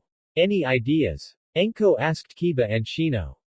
Shino and I have decided to train with our families the whole month. The reason is that since we're teammates we know each other techniques already, but in this month we could learn some new techniques from our clan. That would give us a chance to surprise the other and it might make the match very exciting. Kiba said for the both of them. Good idea. If you train together now you'll know what your opponent will use during the match. Very well everyone, since we have only 1 month we'll have to work hard and long but we'll become stronger shinobi. Now Anko will mainly focus on Naruto's training and since Shino and Kiba will train with their clan I will focus on Hinata, but this doesn't mean that you can't come to us if you have questions. We'll meet again here in 2 weeks to spend some time together. Kurenai said, getting up. She and Anko had a meeting with the Hokage in a half hour so they needed to get going. I have to go now, Naruto-kun. We have a meeting with Hokage-sama about what happened in the forest. I'll see you tonight, okay? I love you. Anko whispered in Naruto's ear. Okay Anko-chan, see you tonight. I love you too. Naruto whispered back. Naruto said his goodbyes to his friends and they promised to train hard and meet here in 2 weeks' time to have some fun. Naruto was now walking around the village while thinking about his future fight with Gaara. He wandered around the village until he passed the hot spring where he saw a figure peeking into the women's bath. Naruto quietly got closer trying to confront the pervert since he knew Anko and Kurenai liked to spend some time in the hot spring as well as many kunoichi. He thought about a minute searching to fight the best way to engage this peeping Tom and then a small but slightly evil smile crept onto his face. Anko had told him about a forbidden technique that was the ultimate punishment for any male pervert. He made his way over towards the man who he was too busy giggling and ogling at the women to notice the danger that slowly but surely got closer. Naruto now stood behind the pervert and crouched and put his hands together with both his index fingers pointed outwards. In one fast move he plunged his fingers into the man's behind while yelling out, Konoha Taijutsu Hiden, Senin Garashi. The next moment he saw how the man just shot up into the air, over the fence right into the women's bath. Naruto blinked and winced when he heard the screams and pleas for mercy and forgiveness from the man. He didn't feel any remorse though the man had deserved any bit of pain those women could inflict on him. Just then a bloody and beaten man was projected over the fence into the bushes. Naruto went over to check if the man had survived or if he would have to bring him to the hospital. Are you still alive? Need some help? Naruto said while poking the man in the ribs with his foot. Ha ha ha, this is nothing to the greatest of all men. The man with the long white hair said while getting up. Naruto was surprised since all the man's previous wounds seemed to have disappeared. The greatest of men. And you need to spy on women. You're just a pervert, nothing more if you ask me. Naruto said, doubting the man. I'm not a pervert. I'm a super pervert. The man said. Right. That's even worse than before. Being a pervert is nothing to be proud of, you know. Naruto said, not believing someone would be proud to be a pervert. You stupid Gaki. Being a pervert is a way of life. To appreciate the beauty of women, to enjoy the pleasures of the flesh is the only way a man should live, but then again I guess a Gaki like yourself wouldn't be able to understand those things. The man answered, starting to piss Naruto off. I'm not a Gaki, you pervert. I'm a proud shinobi of the leaf and the future Hokage as well. Naruto said, not believing this man could piss him off enough to start yelling like he used to do. Future Hokage, huh? Tell me kid, where did you learn that horrible technique that you used on me? I can't believe that it still exists. The man said while becoming a little more interested in the young shinobi in front of him. My sensei told me it is the ultimate jutsu against perverts like you. She also said that every kunoichi in Konoha knows how to use it. Naruto said. Damn that Tsunade and her evil technique. I should have known that she would teach it to others. He said while grinding his teeth. Tsunade. You know one of the legendary Sannin. I find that hard to believe. Naruto said. Of course I know Tsunade and the legendary Sannin. I'm one of them. I'm the Toad Sannin Jiraiya. The man said, introducing himself while doing a little dance. You're that Jiraiya. The Jiraiya that taught my dad. Naruto said, now getting more and more excited at meeting the pervert. He couldn't believe his luck. This was the man that taught his father when he was a genin. Maybe the man would help him train as well. Your dad. Tell me Gaki, what is your name? Jiraiya said, already having a good idea who this kid was. My name is Uzumaki Naruto, son of Namikaze Minato and Uzumaki Kushina. Naruto said proudly. Every time he spoke of his parent he felt very proud of them. I see. Now that you mention that you do look a lot like your parents. They were some of the greatest people I have ever had the pleasure of meeting. You can be proud of them. Jiraiya said, looking at Naruto. So you did teach my dad when he was just a genin. He mentioned your name in his book on seals and wrote that you taught him a lot about them. Naruto asked impatiently. Yeah Gaki, your dad was my best student. He was talented like no other shinobi I have ever met in my life. He was without a doubt one of those shinobi you only see once in a lifetime. Jiraiya said while remembering those times. He looked at Naruto and his was kind of surprised how strong and mature the kid actually looked. He wondered how much of Minato's genius the kid had inherited. Judging by his first impressions he had to conclude that the kid actually looked very talented. He decided to stick around a bit and talk to the son of his prized disciple. So tell me Gaki, how did you know about your parents? I doubt Sarutobi-sensei told you about them. Jiraiya asked. Naruto then told Jiraiya about how he had gotten a scroll from his dad which explained everything about him and his mother, the Kyuubi and their final mission for him. He also told how his dad had included the notes for his jutsus and that he had managed to master one of them already. He didn't tell which one though. He figured that if the man wanted to know he would ask him. Jiraiya listened to Naruto's explanation, but when he heard Naruto saying that he had mastered one of his dad's jutsu he seemed to be a bit skeptical. Those jutsu were a rank of higher. There was no way a young shinobi could master those moves. Still he decided to ask for proof. You never know, right? Really? You mastered one of his moves. Care to show me what jutsu you have learned? Jiraiya said, doubting he would see something remotely like Minato's jutsu. Guess you don't believe me, huh? No matter, I'll show you Aro Sennin. Naruto said, smirking. He would enjoy this, he thought. The look on the man's face will be worth the trouble. He then held out his hand and started concentrating, and not a second later a perfect Rasengan formed in his hand. Jiraiya, who was expecting anything but a perfect Rasengan, just stood there shocked that the young boy performed a technique like the Rasengan at such a young age. Not only did it look perfect in execution, it also looked strong enough to compete with his own version. This boy was anything short of amazing, he realized. You mastered the Rasengan. How long did it take for you to master it? Jiraiya asked Naruto with his eyes wide from shock. Well, the actual learning took me month, but I have trained for months on chakra control and thus it was easier to accomplish. Also the notes dad left me helped me a lot too. When I could do it to a certain level my Junin sensei allowed me to use Kage Bunshin to master it. Naruto said. A month. It took Minato 3 years to develop and master it. And I had to spend several months to master it. Jiraiya thought to himself. The Rasengan was an A- rank jutsu that would be impossible for most people to learn, and this kid did it in 1 month. Kid, I can honestly say that this was far more than anything I had ever expected. Jiraiya said, praising Naruto. Don't tell Sandame Ji-chan though. He doesn't know that I mastered it. I'll show him during the finals of the Chunin exam. Naruto asked Jiraiya. Not to worry kid, I won't tell anything. So what else did you learn? Jiraiya said to Naruto. Well, I started on the Hiraishin and made some excellent progress on developing the necessary seals, but I'll still need time to form the correct order to put them in. Naruto said. Yeah, your dad had a very hard time doing those things as well. Don't worry, you'll get it eventually. So you're competing in the Chunin exam. What's your opponent like? Jiraiya said, actually getting excited by Naruto's abilities. Naruto then told him about who he had to fight and just how strong Gaara really was. He told Jiraiya about how Gaara had beaten Lee very badly by using his sand and how he was a little worried since he didn't know how to fight him. He told him about how Gaara's sand was both offensive and defensive, so that he would have to find a way to defeat that. So, you were wandering around trying to come up with a plan to defeat this Gaara? Jiraiya asked. Yeah, but so far I haven't really thought of something. It's really frustrating, you know. Naruto sighed. He had been thinking for some time now on how to beat Gaara, but no ideas formed in his head.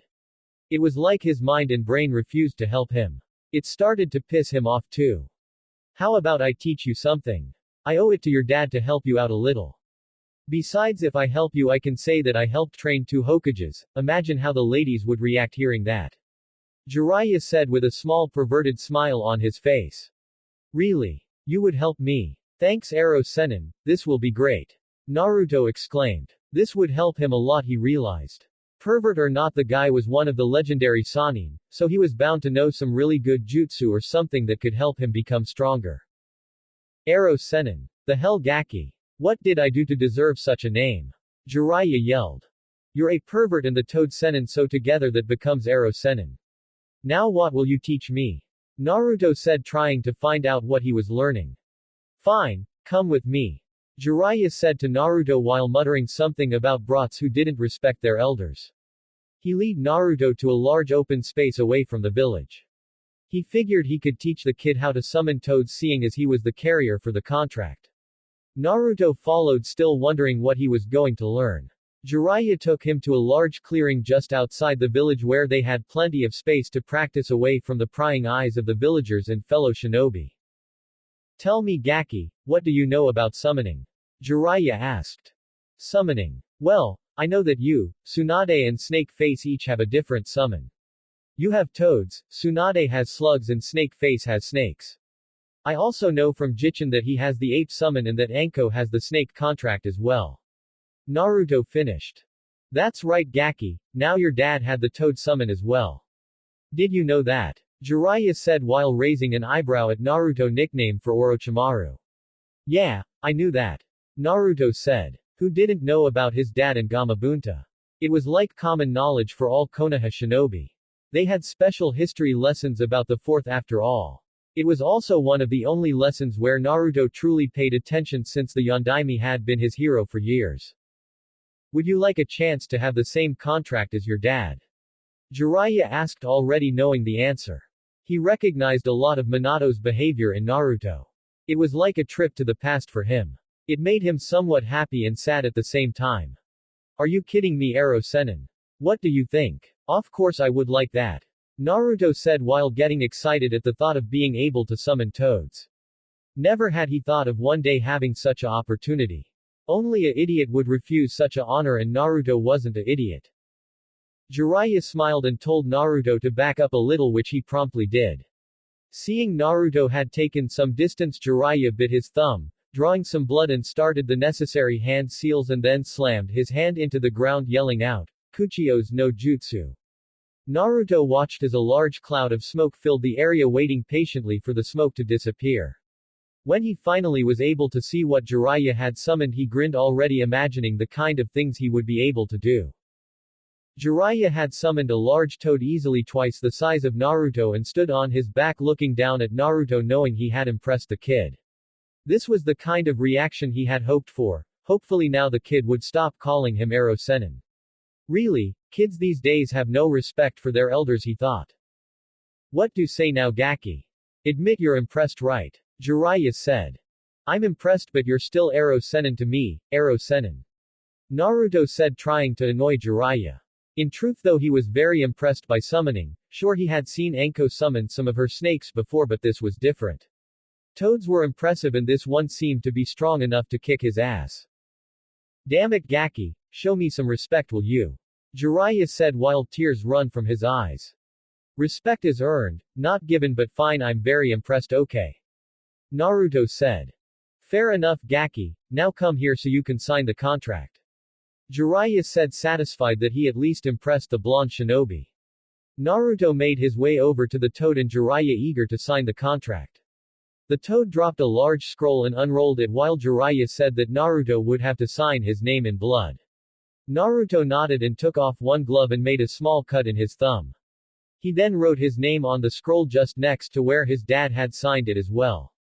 Naruto felt really good and proud about himself. He didn't want to become a complete copy of his dad, but he felt like he was following in his footsteps. After signing the contract, the scroll was sealed again and given back to the big toad. He looked at Jiraiya for further instructions. Jiraiya told him the necessary seals and waited, curious what kind of toad Naruto would be able to summon. Kuchio's number jutsu. Naruto yelled after doing the hand seals and slamming his hand on the ground. Just like Jiraiya, a cloud of smoke appeared and both Naruto and Jiraiya tried to see through it. They were impatient to see who he had summoned. After a few seconds, the smoke disappeared and revealed a small toad the size of Akamaru. Yao, do you have a treat? The small toad asked Naruto while sticking out his paw. No I don't. I'm sorry, I didn't know you wanted a treat. Naruto said, amused. This toad looked like a fun guy, maybe they could become friends. No problem, just asking. The name is Gamakichi, by the way. Are you the one who summoned me? Gamakichi said, introducing himself. Nice to meet you, Gamakichi. I'm Naruto, and yes, I'm the one who summoned you. Naruto said, starting to like the energetic little toad. While Naruto and Gamakichi were talking and introducing each other, Jiraiya stood by the side and observed both of them. He wouldn't tell Naruto, but he was secretly impressed since Naruto had succeeded in summoning on his first try. He had expected Naruto to summon a tadpole or something like that, but not a young toad like Gamakichi. Minato, Kushina, the two of you can be proud of your son. He's strong and has a good head on his shoulders. He thought, smiling. Well done, Naruto. Not bad for a first summon. Gamakichi, could you tell your dad about Naruto signing the contract? Tell him he's the Yondaime's legacy and he'll understand. Jiraiya said, addressing the toad. Gamakichi nodded and told Naruto goodbye and asked him to summon him once in a while to play. Naruto smiled and said that he would definitely do that. Yaki, I suppose that since you know about your parents you'll also know about the Kyuubi. Jiraiya asked. Of course I know about the Kyuubi. I have known it since the day I graduated from the academy. Naruto said, wondering why Jiraiya was interested in the Kyuubi. Then you must know that the Kyuubi could provide you with a lot of chakra and strength. You should learn how to control and use the chakra. Jiraiya said. No, I refuse. There's no way I'll ever use the chakra. Naruto said. Yaki, it would make you stronger than everyone. It would be foolish not to profit from this. Jiraiya said, not really understanding why Naruto was against this. The Kyuubi's chakra would make Naruto so much stronger. Arrow Sennin, for as long as I can remember the villagers have hated me because of the Kyuubi. One of my dreams is to be acknowledged as me and not as the Kyuubi child or demon child. If I start using that chakra, then there's no way they'll ever accept me. Besides, I don't need the Kyuubi's chakra to become strong. My dad didn't have the Kyuubi and he become one of the strongest shinobi in the history of the Leaf. If he can do it on his own, then so can I. I will prove to everyone that you don't need a Kekkei Genkai to be strong, just like my dad did before me. Naruto said with conviction to Jiraiya. Huh, you're just like your dad. Did you know he told me the exact same words when I started training him? Very well, I won't tell you how to live your life, and I actually respect and understand your choice very well. But if you ever change your mind about it, let me know. Jiraiya said. I won't change my mind. I never go back on my words, so you might as well forget that idea. And I made a promise to Anko-chan never to rely on anything but my own strength. Naruto answered. After talking a bit about things like jutsus, summoning and shinobi stuff, Naruto thanked Jiraiya for allowing him to sign the Toad contract. Jiraiya said that it was no problem at all and that if he needed help in his training all he had to do was summon Gamakichi and give him a message. He explained that summons could be used to relay messages and the like. He also told him that he would be around for a while, so if he wanted they could meet once or twice during the next month. Naruto eagerly accepted the offered help and promised that if he needed something he would contact him. Feeling much better about himself, he went home realizing that it was already late and that training would have to wait until tomorrow. He didn't find a way to fight and defeat Gaara, but still he was very content about how the day had played out. 2 weeks had passed since Naruto had encountered Jiraiya and learned how to summon. Naruto was now on his way to meet up with the rest of Team 8 like they had promised. He was impatient to see them again and wondered how much stronger they had gotten. He had been training on speed and trying to find a way to deal with Gaara's sand. After a brainstorm session he had come up with some kind of plan, but a lot would depend on luck. He would also have to find a way to alter one of his jutsus just for that, but this was one thing he was planning to do anyway. He just didn't expect having to do it in a month, and so far he had come up empty-handed. He also worked on improving his stamina because he would have to evade the sand for a long time, so that would very tiring. Arriving at the training place he saw that Kiba and Akamaru were already there, so he quickly made his way over. Hey Naruto, how have you been? Kiba asked while Naruto petted Akamaru on the head. Hey Kiba, I'm fine. Training is going well, I guess. How about your training? Naruto said, glad to see his friend again. Akamaru and I have been training like crazy, but it's going as good as it can be, I think. Kiba said, reflecting on his training for the past 2 weeks. Yeah, I'm sure you'll be stronger by the time of the finals. Still kind of sucks that you and Shino have to face each other in the first round already. Naruto said. Don't worry about it, Naruto. Kiba and I will give it our all and no hard feelings afterwards. Right, Kiba. Shino said from behind both of Naruto and Kiba, startling both of them. Shino, don't do that. You scared the hell out of me. When did you get here? Kiba exclaimed, holding his hand over his heart. Naruto nodded, indicating that he too had been surprised by Shino's sudden arrival. A shinobi should never let their guard down. Shino simply said. Have any of you seen Hinata?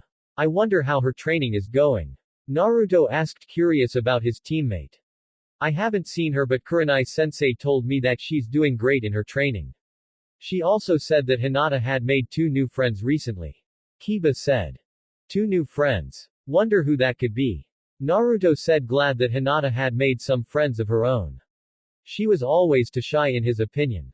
She had changed a lot in these past few months and she had really opened up to the rest of Team 8, but around other people she still was a little shy. Look over there and you'll have the answer you're looking for. Kiba said, pointing towards the entrance of the training field. Naruto looked at where Kiba was pointing and saw Hinata talking and laughing with not only Ino but also Sakura. From where he was standing they were laughing and having a good time, and Naruto couldn't be happier for the 3 of them. The fact that the 3 of them seemed to get along pretty well would benefit all of them in his opinion. Sakura and Ino would become a little more serious about training and they would pull Hinata with them on some of those female things only. Hey you 3, you seem to have a good time. Naruto said. How have you been, Naruto-kun? How's your training going? I bet you have become much stronger already. Hinata said. She knew that Naruto always performed best when he was pressured. Training is going okay, I guess. Hopefully I'll be ready to face Gaara. How about you, Hinata? Will you be ready to fight Neji? Naruto said, knowing that Hinata was slightly worried about fighting her cousin. I'm sure that you'll do fine, Naruto-kun. According to Kurenai-sensei, my speed has gone up a little, but it still need a lot of work. No worries though, I'll show him that I can be strong as well. Hinata said confidently. We all know how strong you are, Hinata. Just show him and your dad what you're made of. Kiba said, certain that she would give Neji a run for his money. Sure thing, you can count on me. I brought Sakura and Ino with me so we can all spend some time together. You guys don't mind, do you? Hinata said. She had been spending some time with both girls and they had been getting along just fine. She hoped that they all could become friends. Of course we don't mind, Hinata. Sakura and Ino are welcome to join us, in fact we should have invited everyone to begin with. Maybe we could meet again next week. Naruto said enthusiastically. He always wanted to have lots of friends ever since he started at the academy. They would be fellow shinobi, so it would be good if they all got along and trusted each other. Naruto, I still need to apologize for everything I said and done to you in the past. Sakura said softly. Ino nodded as well. Stop it, both of you. The past is in the past, so leave it there. Naruto said, waving of their apology. He learned a long time to forgive and forget about such things. There were much more important things in life than childish arguments and stuff like that. But still I need to. Sakura started. Look, if you really want to apologize, then become the best kunoichi that you can become. That will be your way of apologizing, okay? Naruto interrupted her. Both Sakura and Ino nodded, and after that they started to talk amongst each other about the past year and about their teammates. Sakura and Ino told them about the missions they had done and Team 8 told about their mission to the wave and how they fought Zabuza and Haku. At the end of the story both Sakura and Ino sat there with their jaw almost on the ground, their missions were nothing like that they realized. No wonder the four of them had grown up so much and gotten so strong. Wow, the most we did was fighting some thugs and bandits. Even then when we encountered some shinobi they were low level or our sensei took care of them. Sakura said impressed. Well, Kurenai and Anko sensei didn't have much choice then to let us fight. Zabuza and Haku were very strong opponents after all. Kiba said trying not to sound too arrogant. Sakura, can I ask you something? What happened in the forest after the sound shinobi fled? Naruto asked curiously. He had noticed some changes in Sakura's behavior at the end of the second task. He saw Sakura getting nervous and quickly told her that she didn't have to answer if she didn't want to, but she shook her head and told him that it was alright. After you and the rest left, the three of us needed some time to recover from our injuries, so we set up camp by the river. We decided to stay there for a while gathering our strength back. Sakura started explaining. The rest of them could tell that she wasn't comfortable talking about it, so Hinata took a seat next to her and put her hand on Sakura's shoulder showing her support. Sasuke however didn't want to rest, instead he wanted to fight, but none of us was in any condition to do so. It took all of my strength to stay standing at that point. Sakura remembered those moments with a little shame. If only she had been stronger, she thought. He began to yell at us for being losers and weaklings, saying that the only thing we did was holding him back from reaching his goal and killing him. He warned us that if he didn't pass the second task because of us, we would regret it. She started shaking a little. Naruto was listening to her story and was thinking how he would kick Sasuke's ass when he saw him. The rest of them thought about the same thing. I had never seen Sasuke like that before, it was like he was a whole other person. He really scared me and I have been keeping my distance from him ever since. Sakura finishing her story about what had happened in the forest. Sakura, don't listen to Sasuke. You're not a weakling and you're definitely not a loser. Tell me, what do you know about Sasuke's past? Naruto asked her. He felt the need to explain to Sakura and the rest about what had happened with Sasuke when he was younger. Both Ino and Sakura needed to understand that Sasuke wasn't the little prince everyone thought he was. If they wanted to become strong they would have to overcome their obsession with him. When they told him that they didn't really know much about Sasuke and his past except that he was the only Uchiha left, he nodded and started to tell them about how Sasuke's brother Itachi had killed his whole clan except Sasuke several years ago. The fact that Itachi had told Sasuke to become strong so he could have his revenge messed with Sasuke's head and made him what he was today. Naruto carefully chose his words since he knew that both of them had a crush on Sasuke. He continued that the death of his family and how the village adored him for his bloodline had made Sasuke arrogant and hungry for power. Then there's the seal that Orochimaru gave him in the forest. That's not a normal seal, it's a seal that grants the user a huge power but at a terrible cost. Naruto finished. What do you mean with a terrible cost? Ino asked softly.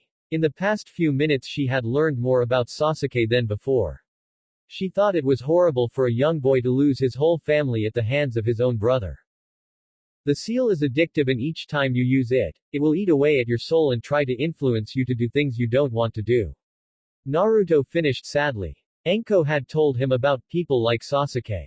They were the kind of people who would sell their soul to the devil if it meant that they would become stronger. So if Sasuke doesn't use the seal's power he will be back to the old Sasuke. Sakura asked hopefully. Sakura, think about it for a second.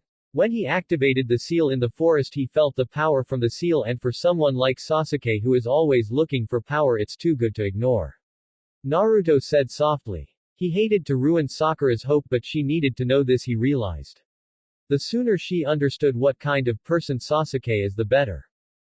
Naruto is right Sakura, and you know it as well as we do. We can only hope that the suppression seal that Kakashi placed on him will hold. But that seal depends on Sasuke's willpower. Anko said as she and Kurenai had arrived as well since they had a small break. They were very busy with preparations for the finals and securing the village as well. On top of that they had to help Naruto and Hinata train so their schedules were filled to the maximum. Anko-sensei, Kurenai-sensei, nice seeing you again. Ino said politely. She had heard a lot about both of them from her own sensei Asuma. He had told her that they were two of the strongest kunoichi in the village at this time. Anko and Kurenai greeted all of them and joined the discussion. Sakura and Ino listened at Anko's explanation and became somewhat sad that someone like Sasuke had to go through all this pain because of his brother. Anko then told them that while Itachi had a big influence on Sasuke, ultimately he was responsible for his own life and that he could have a lot more friendly instead of become a solitary loner who was distant from everybody. We can't just give up on Sasuke just because of this seal. Sakura said with some tears in her eyes. Who said anything about giving up on him? We take care of our own and Sasuke is one of us no matter how much of an ass he is. Naruto said, trying to calm the girl down. The only thing we want to do is warn you about him so you can be prepared in case something happens. Kurenai added. Besides, can you actually say Sasuke is a good teammate or friend? He's a fellow shinobi but he surely isn't a friend. Kiba said, trying to add his thoughts. Kiba is right, Sakura. Remember how you told me that Sasuke never helped you in all this time, nor has he ever acted as a friend. We're only trying to help you from getting hurt. Hinata said softly. We're not trying to say who you can or can't like, but we only want you to think about why you like that person and if he's worth the trouble and heartache. Naruto said, knowing that both girls thought the world of Sasuke. Ino and Sakura nodded, saying that they understood what everyone was trying to say and promised to do some thinking on the subject. Both girls had been shocked at how Sasuke had reacted in the forest and during the preliminaries. This would require a lot of soul-searching, they realized, since both had been infatuated with the Uchiha for years. This would make getting rid of those feelings very hard for both of them. The 6 genin spent the whole afternoon talking and discussing things like training, the finals and what they wanted in life. They told each other their dreams and hopes for the future. Suddenly Ino excused herself, saying that she needed to visit Choji, who was admitted at the hospital after eating too much. The rest of the genin laughed at how typical this seemed to be for Choji, whose world revolved around eating. When Ino mentioned the hospital, Naruto remembered about how badly Lee had been injured and how he was sure to be staying at the hospital as well. He felt bad about not visiting Lee until now, since he had gotten to know the spandex-wearing shinobi quite well during the days before the preliminaries, so he too stood up and told everyone that he was going to pay both Choji and Lee a visit as well. That's an excellent idea, Naruto-kun. Why don't we all go together? Hinata said. She had been enjoying her afternoon very much and visiting Lee and Choji would be a very nice ending of a wonderful day. She too felt bad about both of them, especially about Lee, who was gravely injured during his fight with Gaara. As she remembered the fight between Gaara and Lee, she couldn't help but feel worried about Naruto. She really hoped Naruto would be okay. Even if her feelings about Naruto had changed, she still liked him as a teammate and close friend.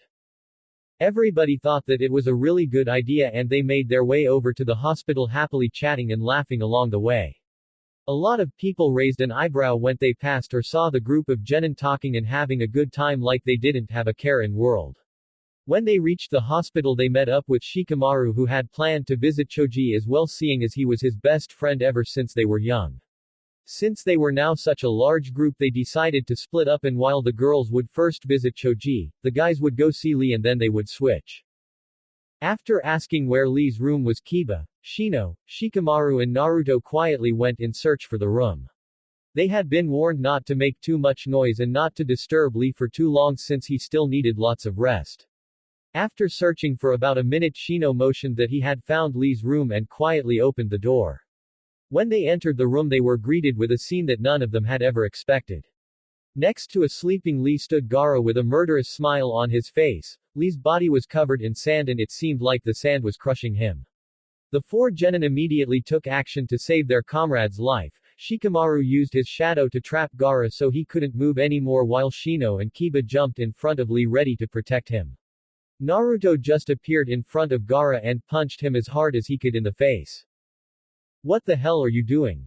Naruto said, trying to calm himself down so he wouldn't engage the sand shinobi here and there. Gaara stumbled back a little from the sheer force of the punch. Unfortunately, Shikamaru, who had Gaara trapped, stumbled as well since he was connected to Gaara. I'm proving my existence. Gaara simply said, not even nervous about the fact that he was facing 4 genin. What's that supposed to mean? Kiba yelled loudly. He was really nervous about this guy since Naruto told him how he felt about him. If Naruto, who wasn't afraid of anything, was wary about this guy, then he would have to be very careful. He had also seen him defeat Lee, so he knew how strong Gaara was. I prove my existence by killing. Gaara simply replied. He seemed completely unfazed by the thought of killing. Why? It can't be about revenge since you won the fight. So what's your reason for wanting to kill Lee? Shikamaru asked, trying to figure out what the hell was going on here. Revenge. I don't care about revenge or anything like that. I just want to kill him, that's all. Gaara said. That's all. Do you understand what you're talking about? Naruto said, feeling more and more anger toward the redhead. If you think of stopping me from killing him, then I will not hesitate to kill you guys as well. Gaara remarked while staring and unleashing an amount of killer intent at the four of them. The four Konoha genin couldn't believe what they were hearing. Here was a guy who wanted to kill an injured comrade of theirs, and he would go so far as killing them if they hindered him. What kind of monster are you? Kiba said when he felt the killer intent hit him. This was even worse than when they faced Zabuza for the first time. Monster. I guess you're right, I was born a monster when I took the life of the woman who was supposed to be my mother. Tsuna, I'm a mistake from their past that they want to get rid of. Ever since my 6th birthday my father had sent assassin after assassin trying to get me killed. Gaara said while trying to move out of Shikamaru's shadow bind. Why would your own father do such a thing? Kiba asked, perplexed. He couldn't imagine how it must feel knowing that your own dad is trying to kill you. I carry a monster inside me. They tried to make me their weapon, but once they saw I was outside of their control they tried to get rid of me. It's simple as that. Gaara shrugged. Naruto was shocked when he heard the Gaara's words about carrying a monster inside him. Was this boy a Jinchuriki like he was? If so, then what kind of life must Gaara have had to make him so twisted and psychological imbalanced? Naruto couldn't believe that Gaara's own father made a Jinchuriki out of his own son just for power. His dad had at least done it because he had no other choice to save the village. What kind of father would do that willingly to his own son, he thought. Kiba and Shino had about the same reaction Naruto and realized this was a very bad situation. If Gaara lost control, then the shit would hit the fan pretty quick. They wondered how Naruto would react to Gaara being a Jinchuriki like himself. Somehow it seemed foolish to think that Naruto was the only with a demon sealed inside him, but none of them had ever thought about it. You and me are a lot alike, more than you'll ever know. Like you, I'm hated and feared in this village, but not once in my life have they tried to get me killed. It was hard, wasn't it? The loneliness, the feeling that nobody want you, the pain of being rejected in everything you try to do. I know that pain very well. I know it so well that it actually hurt while I'm saying this, but you're wrong, Gaara. Killing people like that only proves them right. Naruto said softly. Gaara's eyes went wide when he heard the pain in Naruto's voice, and when he looked him in the eyes he recognized the same pain he saw every morning in the mirror. If this boy was telling the truth, then he was carrying a demon inside him as well. How was it possible that Naruto seemed so normal, like his demon didn't have any influence whatsoever? He needed to know what the boy's secret was. How do you resist it? How do you ignore the stares and the hate? Gaara demanded from Naruto. It's simple, I resist thanks to my precious people. I fight to protect them from harm, and that makes me stronger. Naruto said, looking Gaara straight in the eyes. He wanted to show Gaara a way out of all the killing and hate. Prove it. When we fight, show me how strong you are and we'll see who's right then. The one standing at the end is right. Gaara said before breaking free of Shikamaru's jutsu. He ordered his sand back into his gourd and disappeared, leaving Naruto and the rest alone with an injured Lee. The four of them just sat down on the floor trying to catch their breath after such an intense conversation. Shikamaru was looking at Naruto and he was starting to connect the dots by what he had heard. He knew that Naruto wasn't well liked by the villagers and by some shinobi, but he didn't realize that things were that bad. He always was curious why Naruto was treated that way, and now he seemed to have heard and seen something that might explain everything to him. Gaara carried a demon or monster inside him, and Naruto told him that they were much alike. So did that mean that Naruto too carried a demon? He thought back, and the only demon he could think of that actually tried to destroy Konoha was the Kyuubi, but that was impossible since the Yondaime defeated the Kyuubi years ago. Then again maybe it was covered up and instead of killing the Kyuubi he sealed it away and thus saving the village at the cost of his own life. That had to be it. Now that he thought about it, there's absolutely no way a mortal could defeat a demon no matter how strong they are. But why keep it a secret? If Naruto did have the Kyuubi sealed inside him, then he would be saving Konoha every day of his life. Of course, people are idiots and they would only see the Kyuubi instead of Naruto. He thought. They would be afraid that the Kyuubi would get free, or they would remember their fallen family and friends and take it out on the child carrying the demon. Shikamaru sighed. This was way too troublesome to his liking. Guess you figured it out, huh, Shikamaru? Naruto said. So it's true. You carry the Kyuubi inside you. Why weren't we informed of this? Shikamaru said without any malice. He really didn't care about this. To him Naruto was Naruto, nothing more, nothing less. Naruto nodded and started to tell Shikamaru about how he found out about the Kyuubi, his parents and everything else. He felt like he could trust Shikamaru not to repeat his secret to anyone without his permission. He reminded Shikamaru also that everything he told him was an S-class secret and if he told anyone he would be severely punished. After saying everything he wanted or needed to say, Naruto got up waiting for Shikamaru's reaction. This is so troublesome. Naruto, you can relax, your secret is safe with me. And I still see you as Uzumaki Naruto, my friend and fellow shinobi of the leaf. Shikamaru said while holding out his hand. Naruto looked surprised before he started smiling and shook Shikamaru's hand. He had found another friend that accepted him even when he knew about Kyuubi and it made him really happy. Shino and Kiba were happy as well and thanked Shikamaru for being a good friend. A few moments later the girls who had finished visiting Choji arrived and when they saw the four of them slumped on the floor they asked what had happened and so the guys had to tell what Gaara had tried to do and how they stopped him. They didn't tell anything about him carrying a demon or about Naruto's secrets.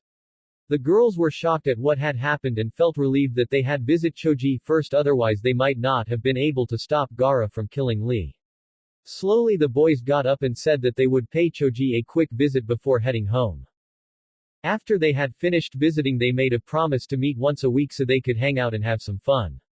They didn't know it yet but those meetings became the foundation of a friendship that became legendary throughout the lands. This would be the start of what later would be called the Konoha 11 Feet, who would become some of the biggest heroes Konoha had ever known. Each member would be recognized as some of the strongest shinobi of Konoha and they would be role models to kids for years to come. Finally the day of the finals arrived, much sooner and faster than most would have liked, and people all over Konoha were getting very nervous.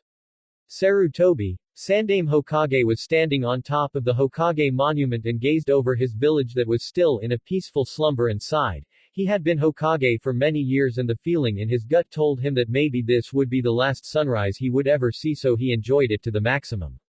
The preparations for an eventual attack had been taken but he knew from experience that no matter how much you prepare something always goes wrong or not the way you planned.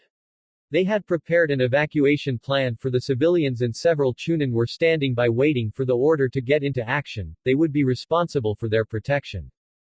Other Chunin and some low-level Junin were dispersed all around town hiding and waiting for any sign of an attack, and as soon as they got the signal that the innocents were safe they would start the counterattack. Most of the Junin and higher-level shinobi were positioned around the village and the stadium and were assigned to stop the invaders from advancing or retreating. They would hit hard and fast just like in the old days. Sandaime closed his eyes and thought about the upcoming fight. He hated this part of being Hokage, the part where he had to order shinobi to fight in situations that might get them killed, but he realized that he had no choice. Just like himself, these brave shinobi would risk their life to protect their loved ones and their village. He expected no less from shinobi of the leaf. He then remembered a certain blonde-haired young genin who had been a grandson to him ever since the day he was born. He chuckled when he thought back at the days where Naruto would barge into his office asking if they could have ramen or him shouting that he would take his job. He truly hoped to see the day that Naruto became Hokage. It would bring him much joy and happiness. Unfortunately, Naruto was a little too young to become Godime Hokage, but maybe he could aim at the post of Rokudime Hokage. Speaking of Godime Hokage, he had been trying to appoint a successor but so far he hadn't found anyone that he could trust enough to become Hokage. He had briefly considered one of his old students Jiraiya but quickly dismissed that thought knowing Jiraiya would never give up his Sannin status and settle down in the village. If he thought about it, there was only one he truly saw fit to become Godime but she would be even more reluctant to take the position even if he did get her back into the village. Suddenly a noise behind him made him stop thinking and he turned around when he heard a very familiar voice. Hey Jichin, what are you doing here? Naruto asked surprised to find anyone here at this hour. I'm just enjoying the sunrise and the beauty of our village Naruto. But what are you doing here? Sandaime said smiling. Oh, I'm just here to calm my nerves a little, this place always helped me calm down you know. Naruto said. Nervous for your fight? I'm sure you will do well Naruto, you've become so strong over the past year. Sandaime said not used to seeing a nervous Naruto. Oh I know I got stronger but my opponent is not a normal opponent Jichin, he's like me. Naruto said softly. Like you. Oh god you don't mean he a Jinchuriki as well. Sandaime said shocked. Naruto nodded and then proceeded to tell what had happened at the hospital with Gaara and the conversation they had. Sandaime was shocked that the Kazekage would do such a horrible thing to his own son just for the sake of power. Where was the honor in condemning your own such to such a fate just for power? He would never understand that kind of logic. At least Minato had no other choice and his reasons were honorable no matter how devastating the results. So you see, I want to show him that a shinobi only is truly strong when he's protecting those he loves. I just hope I'm strong enough to do it. Naruto said. Naruto, there's absolutely no doubt in my mind that you will be able to show him what a true shinobi is like. I have the utmost confidence in you so just give it your all okay. Sandaime said and smiled when Naruto nodded. Well, guess I'll see you at the stadium Jichin. I have to wake Anko-chan otherwise she will sleep through the matches. Naruto joked and ran off home. You really are your father's son Naruto, more than you'll ever know. I'm truly proud of you, just show them who Uzumaki Naruto is and what he can do. Sandaime thought before he too left to get ready. He had some unfinished business that he had to take care of today. Several hours later the stadium was packed with spectators that came to see the fights between the most promising genin that the villages had to offer. Between the crowd were several Anbu disguised as civilians, they would be the first line of defense if the stadium got attacked. Also of the Konoha genin who hadn't made it to the finals were gathered together and were anxiously waiting for their friends to start their matches. Sakura and Ino had gone early enough so that they could save seats for Tenten and Choji they would have saved a seat for Lee but he was still at the hospital, the seats were right in front of the battlefield so they would have an excellent view of the fight. Over the past month the genin had become a group of close friends except Neji who seemed hostile towards Hinata but she refused to explain why saying that this was one thing that was between both of them. Still she hoped that Neji would change after this match when she proved to him that she too was strong and a capable kunoichi. Naruto looked around and marveled at the stadium and all the people that had come to watch them fight. He could feel the adrenaline pumping and he was getting excited about fighting and showing them just what he was capable of. This was why he and Anko had worked so hard over the past year. Sure, becoming Chunin was a small step compared to becoming Hokage but it was an important step nonetheless. His nervousness that he felt that morning seemed to have disappeared when he entered the stadium and he looked over at Anko, who was standing with Kurenai and the other Junin senseis. She had been very agitated about his fight with Gaara and although she had utmost confidence in him she still was a little scared of him being hurt or worse killed by the Suna shinobi. Naruto had assured her that he would be fine and that she should be ready to cheer him on.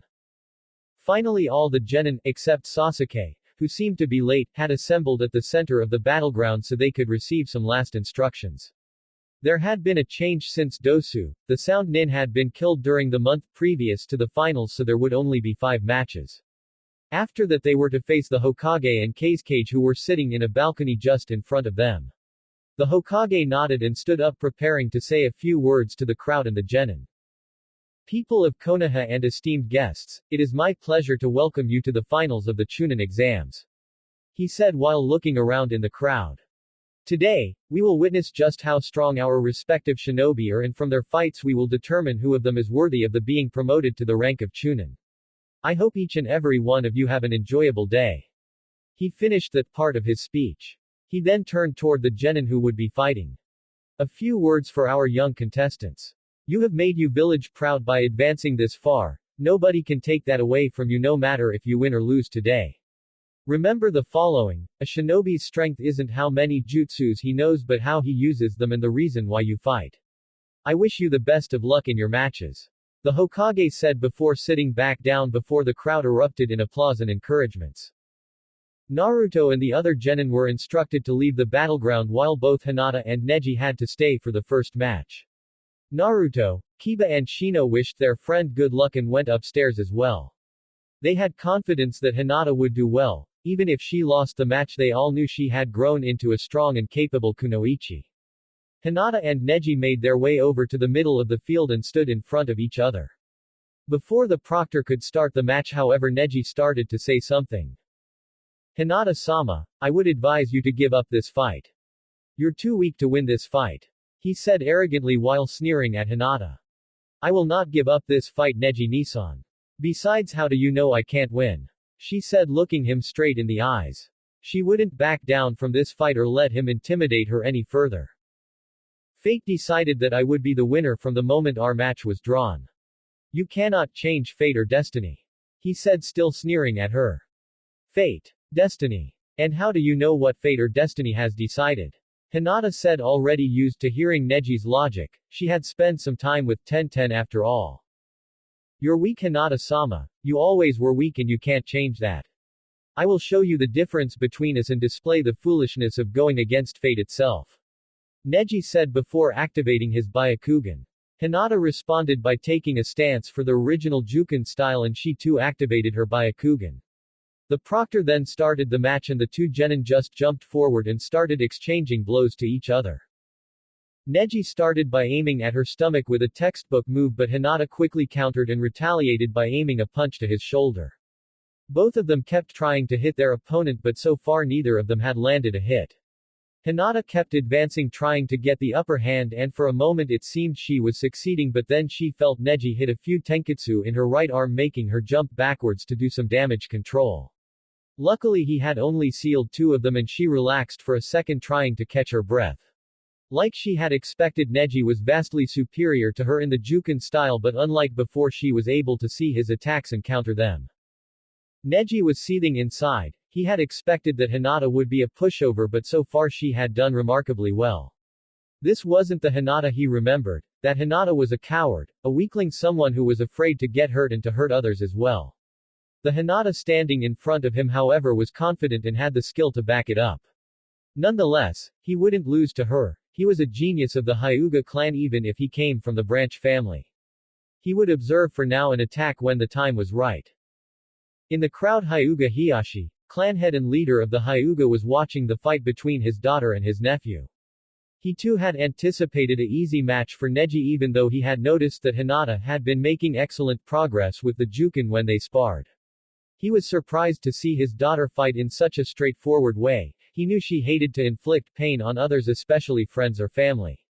Next to him sat his youngest daughter Hanabi, who was watching with big eyes at how her sister was holding her own against Neji. When she had to spar against him, she didn't last very long, and now her older sister was doing better than her even when she had been labeled weak and unfit to be a kunoichi. Go, Hinata. Kick his ass and show them what you got. Naruto, Kiba and Shino exclaimed, showing their support. Hinata smiled and rushed forward to launch the next series of attacks upon Neji, who was waiting for her. She started out with some standard Juken moves which Neji blocked without a problem, but all of the sudden Hinata grabbed his arm and pulled him closer, making her knee connect with his outer thigh of his left leg. The hit had come unsuspected and it would restrict Neji's movements for just a moment. While Neji was cursing, Hinata advanced once again and hit 2 pressure points in his right arm. Neji then jumped back and quickly rubbed his leg, making the pain go away. It seems your aim is a little off, Hinata-sama. You didn't hit any tenketsu at all. Neji said. He was going to continue his rant, but then his right arm started to hurt pretty badly, making him wince. Who said I was aiming at your tenketsu? Hinata just answered. The pressure points she had hit would give Neji a fierce pain for a few minutes, but other than that there wouldn't be any effects.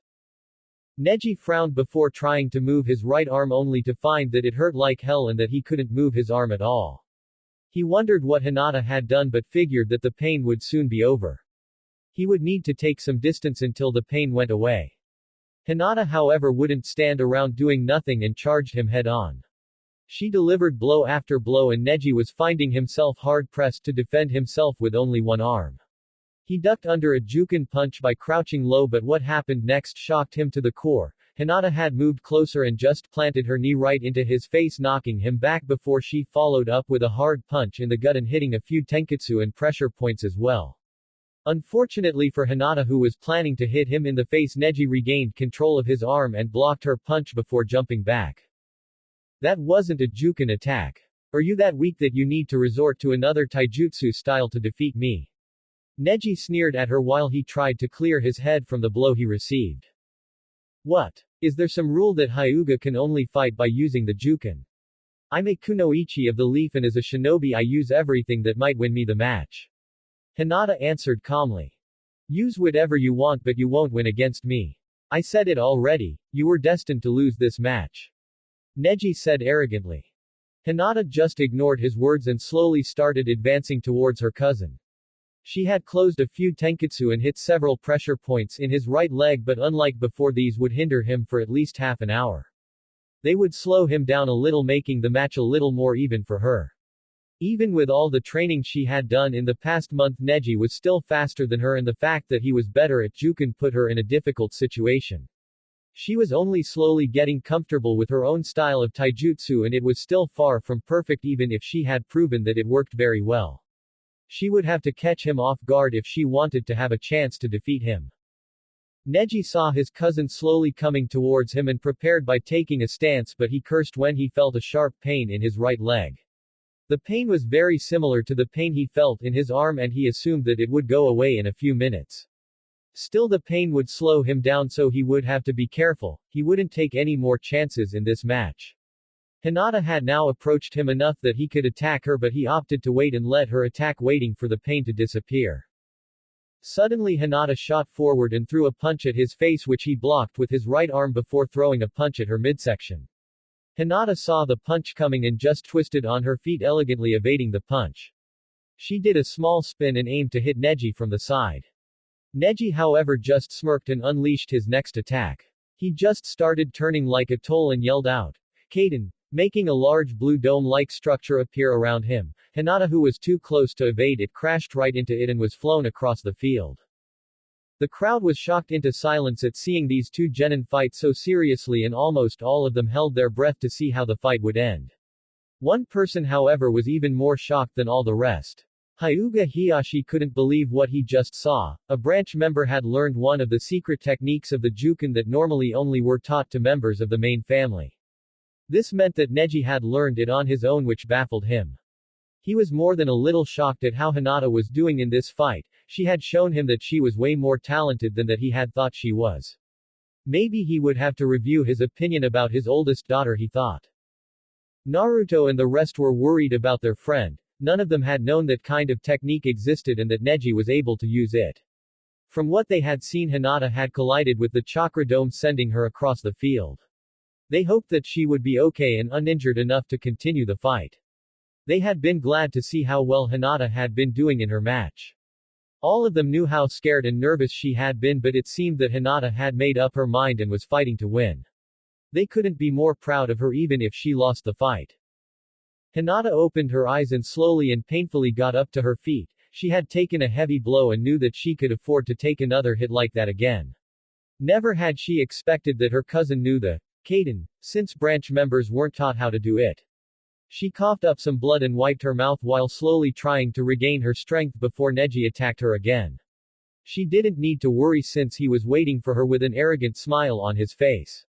When she felt good enough to continue, she stood up straight and motioned to him that she was ready. I will finish this match now, Hinata-sama. You're within my field of divination, Neji said while taking a stance. Hinata recognized the stance and she got ready to defend herself.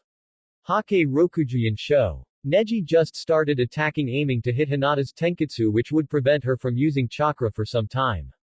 Hinata however wouldn't just stand there and be hit. She had developed her own technique which would help her block all of Neji's hits. Shugohak Rokujuyan Sho. She started moving her arms in front of her at high speed, making a blue chakra shield appear in front of her, blocking every one of Neji's attacks. When Neji finished his attack, he couldn't believe what had happened. Hinata had somehow succeeded in blocking every one of his attacks with a technique he had never seen or heard about. He stood shocked, not even noticing that Hinata was advancing towards him ready to attack. Hinata, who had seen that Neji was temporarily distracted, moved on instinct and started attacking him. She closed as much tenketsu as she could and hit several very painful pressure points on the joints of his arms and legs. She was breathing very heavy after her attack, and she had used most of her remaining chakra while doing the Shugohaku Rokujuin show, so she knew that this was the end of the match for her.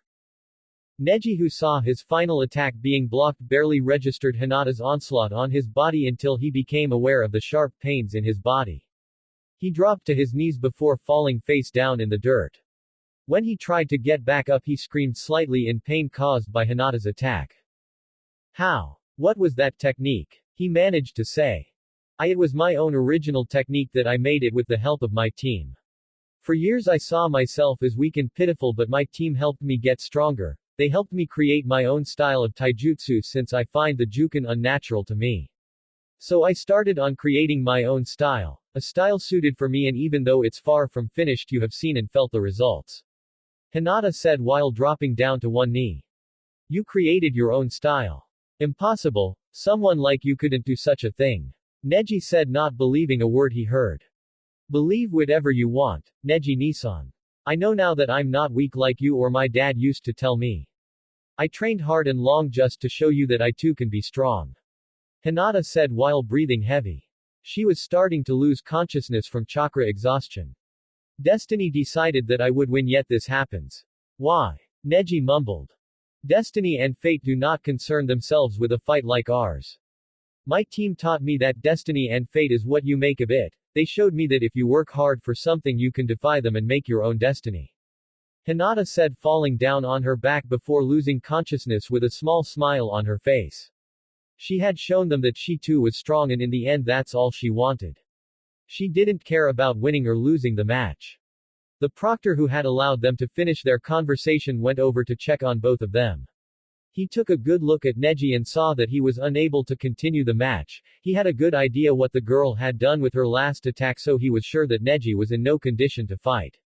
He then made his way over to Hinata and couldn't help but smile at the young girl who had fought so bravely against someone who was considered a genius and had managed to fight him to a standstill. Seeing that she had lost consciousness, he stood up and lifted his hands. Both fighters are unable to continue the fight. I hereby declare this a draw. He yelled out to the spectators. The people in the stadium went crazy, shouting and yelling their support and admiration for both Neji and Hinata. The match had been more than satisfying in their eyes, and they showed it. In the stands, Hyuga Hiyashi slowly got up and told his youngest daughter that they were going to see both Neji and Hinata in the sickbay. Hanabi nodded. She was impressed with the skills and techniques her sister had shown during the fight. She was sure now that Hinata was far from a weakling that she thought she was. Hiyashi too thought the same thing, and he would have to congratulated his daughter for fighting so well. They walked in silence, each thinking of how to address Hinata when she woke up. Naruto and company were cheering the loudest of all. Hinata had done it. She had shown just how strong she truly was, and everybody had seen it. Kurenai and Anko were very proud of their young protege and vowed to let her know just that. The rest of the Konoha genin were shocked to see Hinata fighting this fiercely. Sakura and Ino knew that they would have to train very hard if they wanted to become as strong as Hinata was. After a few minutes, the crowd had calmed down and were waiting eagerly for the next match to start. The proctor named Genma went to the middle of the field and waited for a sign from the Hokage saying that it was okay to start the second match. Sandame nodded and Genma called them down to the field. We will now start the second match. Will Uchiha Sasuke and Sabaku no Kankuro please come down? He yelled. Hearing the name Uchiha, most of the spectators began to cheer since the Uchiha name was famous in all the shinobi lands as one of the strongest clans. They were sure that the last Uchiha would provide them with a very good show. Naruto just frowned at the attention Sasuke received just because of his name. Most of the spectators didn't know anything about Sasuke or had ever seen him fight, and yet they considered him the best there was. Kankuro made his way down expecting the Uchiha to follow him, but strangely he arrived alone in front of the proctor. The crowd was getting restless when they saw that Sasuke wasn't there. Genma frowned and decided to call again. But before he could do so, Chunin appeared in front of him saying that Sasuke hadn't arrived yet and that the match would be postponed until later. Genma raised his eyebrows at that, since normally said genin would have been disqualified, but he guessed that because it was an Uchiha who was late. God knows how much privileges that gave him. Frankly, it disgusted him, but there was nothing he could do about that. Ladies and gentlemen, Uchiha Sasuke has yet to arrive, so we'll go straight to the third match. The second match will be fought afterwards. Will Sabaku no Gaara and Uzumaki Naruto please come down? Genma said. Naruto frowned. He couldn't believe the favoritism Sasuke had been shown. Had it been him or any other genin, they would have been disqualified for not showing up on time, but since he was an Uchiha they allowed him to postpone his match. He looked towards the balcony where Sandaime was seated and saw that he too wasn't happy at having to allow the match to be postponed. Naruto knew that his Jichin would never allow something like that without a very good reason, but he was still a little mad about it. Naruto-kun, be careful, okay? I don't care if you lose the match, but I don't want you to get hurt. Anko whispered softly. She was worried about her lover's match and even more worried about what might happen afterwards if there was an attack. Don't worry, Anko-chan, I'll be fine, I promise. I will win this match and show Gaara that he's not a monster. Naruto before giving her a firm hug and a small kiss. He didn't care who saw it, he loved her and he wanted to reassure her. He started making his way down when he saw that Gaara had already gone down. He smiled at his friends and entered the field ready to fight an incredible opponent. He was feeling nervous, but at the same time he was excited at facing Gaara. He would have to fight without holding back and the adrenaline was intoxicating. When he reached the middle of the field, Gaara looked at him and started talking. Show me, Uzumaki, show me that what you said is true. Hopefully you will be a challenge unlike the other weak genins in Konoha. Gaara said, already releasing a massive amount of killer intent which was felt by everyone in the stadium. No need to try and scare me by releasing that much killer intent, Gaara, I won't run away. I'll show you what a true shinobi is and I will defeat you. Naruto said while clenching his fists. Genma had been amazed at the killer intent the Suna shinobi had been able to release, and it was getting to him since he was so close, but when Naruto spoke the feeling of impending doom seemed to disappear. He shook his head and asked them if they were ready to start the match. Both genins nodded and Genma raised his hands saying that when his hands come down the match would start. Everyone in the stadium watched with anticipation as Genma's arms came down, and not even a second later Naruto appeared in front of Gaara throwing a punch at his face. Gaara's sand just shot up blocking the attack and made Naruto jump back. Like I thought. That sand of yours is going to be a major pain in the ass. Naruto said, but Gaara just stood still and seemed to ignore Naruto's words. Gaara's sand just seemed to move on its own will, and several tentacles of sand moved at high speed towards Naruto, forcing him to duck and evade them. When one of the tentacles crashed into the wall, almost destroying it, Naruto avoided them as much as possible. After evading the sand for a few minutes, Naruto was getting tired of running away and decided to do some attacking of his own. While he ran across the field, he started doing some hand seals and started gathering some chakra. He changed directions and went straight to Gaara only to jump up when another tentacle came straight at him. While he hadn't planned to jump this early, it worked out fine and he did the last seal before exhaling dozens of tiny fireballs. Kaden, Ryusei Haritsu no Jutsu, and the dozens of fireballs impacted around the field and Gaara before they exploded, causing dust to cover the arena. Naruto knew, however, that this jutsu wouldn't hurt Gaara, it was merely a distraction for the next part of the plan. A few moments later the dust cleared and the crowd could once again see into the arena. They saw Naruto standing there like he was waiting for something. When they saw him looking straight in front of him, they saw Gaara standing there protected by his sand, not even a scratch on him. Naruto just grinned and started advancing towards Gaara while evading the sand that shot at him from all directions. He kept running straight at Gaara, who was kind of surprised to see the blonde coming straight at him, but in the end it didn't matter to him. If the fool wanted to die so badly, he would indulge him. When Naruto was only a reaching distance away, Gaara sent a new tentacle at Naruto that was impossible to dodge at this distance. The sand just slammed right into Naruto, who just disappeared in a cloud of smoke, startling both Gaara and the crowd.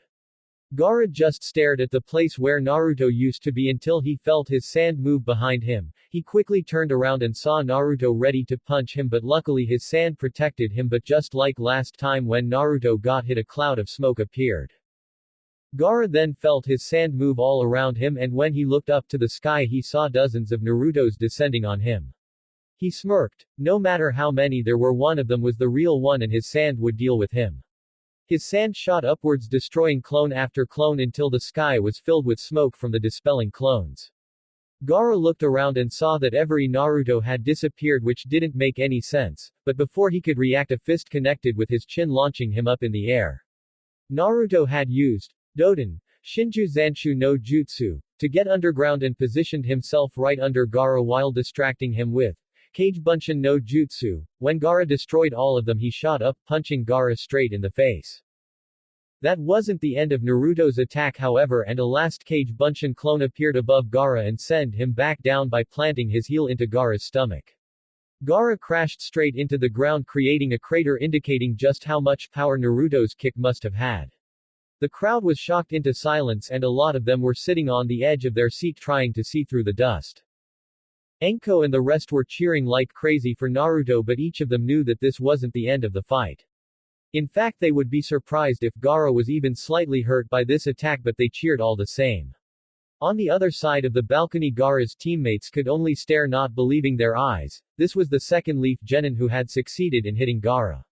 First was the freaky-looking taijutsu guy in green, and now this blonde Genin did the same thing.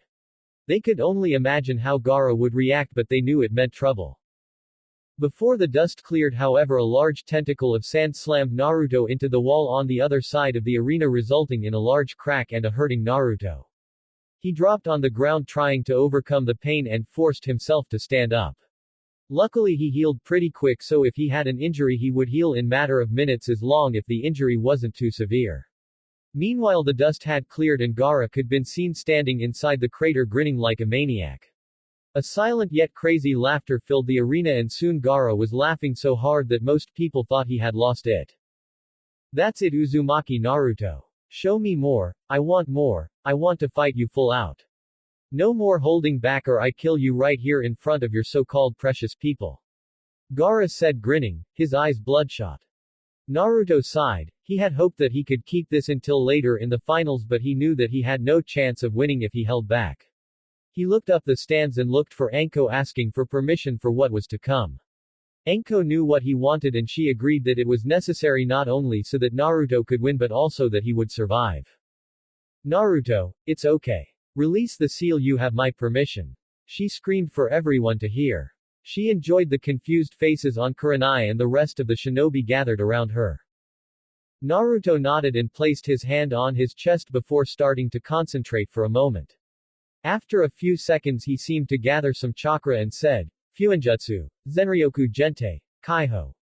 For a second nothing happened, but then chakra seemed to explode from Naruto's body, engulfing him in a large ball of chakra and creating a crater from the force the chakra had. Slowly the chakra returned to a normal level, but Naruto seemed to be rejuvenated back to full health. The people in the crowd just stared at him, not fully understanding what had happened. Anko was bombarded with questions and she was only too happy to answer them without revealing too much, of course. Guess you guys want some kind of explanation, huh? Fine. The seal Naruto just released is a restriction seal. The seal was created by the Yondaime Hokage and he was the first one to use it, Naruto being the second. Its function is simple but effective. The jutsu seals a certain amount of chakra away at any given time. The stronger you are, the more chakra is sealed away. According to his notes, Yondaime sealed away about half of his chakra outside of major battles. Still with me? She asked. When she saw everyone nodding, she continued. In Naruto's case, however, the jutsu seals away about 10% of his full power at all time. Over time this will increase. The downside to this jutsu is that it takes a lot of time to work. In fact, it only started working after we got back from the country of the wave. That was about 3 months after he applied to himself, and you can't release it for at least 6 months after applying it. She continued. Wait, so you're saying that Naruto has been fighting all this time with 10% of his strength and chakra sealed away? Kiba asked, slightly angered that Naruto didn't tell them about this. Don't be mad at Naruto, Kiba. I ordered him not to tell or use it without my permission. He wanted to tell you guys all about it but he made a promise not to. Anko said while placing her hand on Kiba's shoulders. This relaxed Kiba a bit since he knew that Naruto would never break a promise to Anko no matter what. The other genin were still trying to get over the shock that Naruto hadn't been fighting at full power before now. But it's only 10% right. Will it make that much difference? Choji asked Anko. 10% may not seem a lot but I assure you that it's quite the opposite. Fighting at full power is very different, you'll see soon enough. Anko smirked. While Anko was explaining what had happened, Naruto had been busy getting used to feeling at full power again. It was strange and slightly uncomfortable for a minute but now he felt at ease and ready. He hoped his friends would forgive him for not telling them about this but he would worry about that later. He slowly unsheathed his sword before starting to walk back to the middle of the arena. Since Gaara wanted to fight without holding back he gladly accepted the challenge. He wondered what would happen now that they decided to go full out. Gaara watched as Naruto took his sword and started walking straight at him. He was feeling very excited about this fight. The blonde was without a doubt a strong opponent worthy of fighting. The demon inside him was screaming for blood and Gaara would obey like he always did. When he saw that Naruto had reached the middle of the arena he attacked without hesitating. He made his sand attack, forming a long spear of sand and shot it toward the blonde. Naruto saw the attack coming and calmly raised his sword in the air before bringing it down using one of his kenjutsu techniques called Tengoku Seidenkei's no Jutsu. The attack met the spear head-on, cleanly cutting it in half and making it miss Naruto by a few inches. His attack however just continued towards Gaara and impacted on the shield made of sand. Gaara's eyes widened seeing that Naruto had defeated his attack so easily and ordered his sand to make several spears and sent them at Naruto who frowned and prepared himself. When he saw the spears heading towards him Naruto ducked under the first and jumped over the second. In the air he once again raised his sword and used his technique to destroy the third spear. Landing he twisted around before aiming at Gaara again. His attack impacted on Gaara's shield which was barely blocking it. Seeing this he figured that he might be able to cut through the shield if he used more chakra but using the Tengoku Seidenkei's no Jutsu, so many times would eat away at his reserves. So he decided that instead of using his techniques he would just use his sword to cut the sand. Gaara just gathered sand around him before launching several tentacles at Naruto all at the same time. Naruto dodged several of them and cut through the others trying to save his chakra for his own attacks. The crowd was watching as Naruto was jumping around the arena evading the sand or cut through it with his sword. They were rooted in their seats staring at the fight which was quickly beginning to even better than the first match. Even the Kazekage and the Hokage seemed to be very interested in the fight. Anko and the rest were cheering for Naruto. Anko for him to finish the fight before he got hurt, the rest for him to win. Naruto's speed was nowhere near Lee's so he had a lot of trouble trying to get Gaara off guard and keeping away from the sand was getting harder and harder. It seemed that Gaara had pulled out the big guns this time. He was getting tired from all the running around. Even with his stamina this was getting very bothersome. He would have to find a way to attack Gaara but for now he needed to deal with the sand. What's the matter Uzumaki? Is running away the only thing you can do? Fight me head-on, if you don't I will kill all those you love. Gaara said while following Naruto with his eyes. Naruto just responded by jumping on one of the tentacles and started running on top of it. He ducked another one before cutting his way to Gaara who just waited patiently for him. Naruto then made several Kage Bunshin who started clearing the way for him. One by one they cut a path through the sand protecting him. He landed on the ground again and prepared to cut Gaara across the chest but once again the shield that had protected Gaara before appeared and stopped his sword. From the sand several spikes shot out and before Naruto could dodge them one pierced his left shoulder. Naruto used his sword to cut the spike and quickly retreated. His shoulder was bleeding pretty badly and his left arm was as good as useless.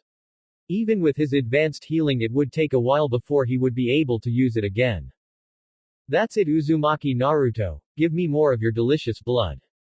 Gaara laughed maniacally. Excuse me if I find the fact that you want more of my tasty blood somewhat gross and disgusting. Naruto said while holding his shoulder. He sheathed his sword knowing that he wouldn't be able to use it efficiently anymore without the use of his left arm. This fight is the best, I want more, when I defeat you I'll once again prove my existence. Gaara said while sand seemed to surround him. Naruto was getting worried. Gaara was acting more and more crazy and that couldn't be good. He watched as Gaara disappeared in a large ball of sand and wondered what would happen next. Somehow he knew that he needed to stop whatever was going to happen next and he had just the technique to do it. He turned his head and looked straight at the Sandame and smiled. Oi Jichin, better watch closely, I have a surprise for you. Naruto yelled. The Sandame wondered what Naruto was talking about and he nodded showing he was watching very closely. But before Naruto could do anything, two persons appeared right in the middle of the arena. The crowd and Naruto could only stare at how both Uchiha Sasuke and Hitaki Kakashi stood there like they didn't have a care in the world. Genma quickly made his way over to them. Ah, sorry, are we too late? Kakashi asked. Idiots, you're disturbing a match. The match between Sasuke and Kankuro has been postponed, now get the hell out of the arena before I disqualify your student. Genma ordered. You can't disqualify me. I'm an Uchiha. Sasuke sneered arrogantly. Listen Genin, I don't care who you are. Frankly you should have been disqualified for coming late in the first place. Now get out of here before I make you. Genma said while staring Sasuke down. Kakashi quickly intervened before Sasuke's arrogance and pride made him lose the match before he even got to fight. He grabbed Sasuke by the shoulder and used Shunshin no Jutsu to the balcony where the other Junin and Genin were waiting. Naruto just smiled at seeing Sasuke being put in his place but quickly returned to the task at hand. He looked towards Gaara and started concentrating chakra in his hand and a moment later a sphere made of chakra appeared in his hand. He started running slowly towards Gaara while running faster and faster and brought his arm behind him with the sphere neatly resting in his palm. Just when he reached Gaara he ducked and evaded the spikes that came out of the ball and slammed his hand into the ball yelling out, Rasengan. Naruto's Rasengan penetrated the sand forcing it away from the sheer pressure, the sand exploded all around him and he continued his trajectory. The Rasengan was still going strong when it slammed into Gaara's stomach and for a brief second it seemed that Gaara didn't feel it but then he was propelled backwards spinning around before he crashed into the wall. Gaara hit the wall so hard that a huge dent appeared and he fell to the ground on his stomach. Naruto was breathing heavily, using the Rasengan and maintaining it after he destroyed the ball of sand had taken more chakra than he would have thought. Nonetheless, the result was very satisfying, the crowd was silent, you could literally hear a needle fall. Naruto turned towards Sandame and grinned as he saw the shocked face on the old man. Alright Naruto, you got him, way to go. Anko cheered loudly enjoying the shocked faces of her colleagues and fellow shinobi. When the crowd heard Anko cheering the stadium exploded into cheering and screaming, each of them telling how shocked they were. Anko, correct me if I'm wrong but wasn't that the Rasengan? Kakashi asked bewildered. Never had he imagined seeing that jutsu again, the Rasengan was his sensei's personal jutsu after all. Yep, it sure was. Bet you're wondering how he learned it aren't you? Anko said enjoying every minute of it. This was perfect, now everyone would know just how strong and talented Naruto truly was. This was why Naruto and Anko had decided to use the Rasengan for the first time during this exam. But, how did Naruto learn it? It's as an A-rank jutsu created by the Yondaime Hokage. Not only that but it took him 3 years to master it. Kakashi said. Sorry Kakashi, but if you want details you'll have to ask Naruto. But let me tell you this, it took Naruto only a month to master it. She said before turning back to the arena shocking all those around her. The rest of the Junin and Genin gathered there were shocked at what they had heard. Naruto had succeeded in mastering a jutsu created by the Yondaime in only 1 month. They knew he wasn't the same dead last anymore but this was unbelievable. Some of the older shinobi recognized the jutsu and soon the whole stadium was talking about the legendary Yondaime and how Naruto knew his personal techniques. So what? I bet that loser jutsu is nothing compared to my Chidori. Sasuke said while narrowing his eyes. Sasuke, I may be your Junin sensei but if you insult the Yondaime again I will kick your ass, am I clear? Kakashi said while glaring at him. And one more thing, the Chidori was based on the Rasengan and I can assure you that its power is nothing like the Rasengan. Sasuke just ignored Kakashi but inside he was mad like hell that Naruto had such a powerful attack. In his eyes Naruto was a nobody, a loser and he didn't deserve such power. He would have to use his Sharingan to copy it if Naruto used it again. The Sandaime just looked at Naruto with unmistakable pride in his eyes. You little scamp, how long have you been able to do that technique? He wondered. He could see the shinobi in the crowd looking at Naruto and he couldn't be more happier for his adopted grandson. They were looking at him with a small sign of respect and admiration. He knew that Naruto was as good as promoted to Chunin just by demonstrating this technique. He wondered how many secrets Naruto still held from him. While this was going on, Naruto was slowly recovering from his exhaustion and although his shoulder wouldn't be healed before the end of the match he was pretty sure that it wouldn't take much longer. He started making his way over to where Gaara was hoping that this would be the end of the match. Gaara couldn't believe the pain he was in. Whatever this jutsu was it had done some major damage to him and not even his sand had been able to protect him from it. He was sure that he had broken several bones and he could hardly get up. Strange thing was that he felt pretty calm and relaxed. He remembered how he had felt just before the attack. He had been losing control and would have used his demon's chakra but now his head was clear. He slowly turned around so he would be on his back looking at the blue sky. Just then Naruto reached him and sat down next to him. The crowd was silent wondering what was going to happen. Feeling yourself again? For a moment I thought you lost it. Naruto asked. For a moment I did lose it. Gaara just said. Naruto nodded showing that he would answer any question Gaara may have. You said that you and I are alike. What did you mean by that? Gaara said while looking at Naruto. Almost 14 years ago, one of the Biju attacked Konoha. It was the Kyuubi if you want to know. It destroyed everything on its path and killed dozens of people until the Yondaime Hokage managed to defeat it. But he didn't kill it or rather he couldn't kill it, however he sealed the beast into a baby. That baby would protect Konoha for the rest of his life by being a prison for the Kyuubi. Guess who the baby was? Naruto said to him. You. The Kyuubi is sealed within you isn't it? Gaara said understanding what Naruto meant. Yeah, the Yondaime wanted me to be a hero, but the people of Konoha saw me as the Kyuubi itself, hating me, shunning me. They wanted nothing to do with me, they even forbade me to enter shops, in the academy my teachers ignored me and so on. I was anything but a hero to the people. Naruto continued. So why do you fight to protect them? They deserve whatever you give them. Don't you want revenge? How do you ignore the stares and the hatred? Gaara said not understanding how Naruto could be so relaxed about all of this. Ah but you see, there were people who saw me as Uzumaki Naruto, people who cared for me even if it took a while to find them. I had Sandaime Jichin, Uruka-sensei, Anko-chan, my teammates and Kurenai-sensei. I fight for them, I fight for the village and the people they love and that's why I want to be strong so that they never have to know the loneliness I have known. Naruto said while helping Gaara to sit up. Unlike me you had nobody, you were seen as a weapon and to be honest I'm disgusted a father would do such a thing to his own son. But you're not alone anymore Gaara, if you want I'll be your friend and help you in every way I can.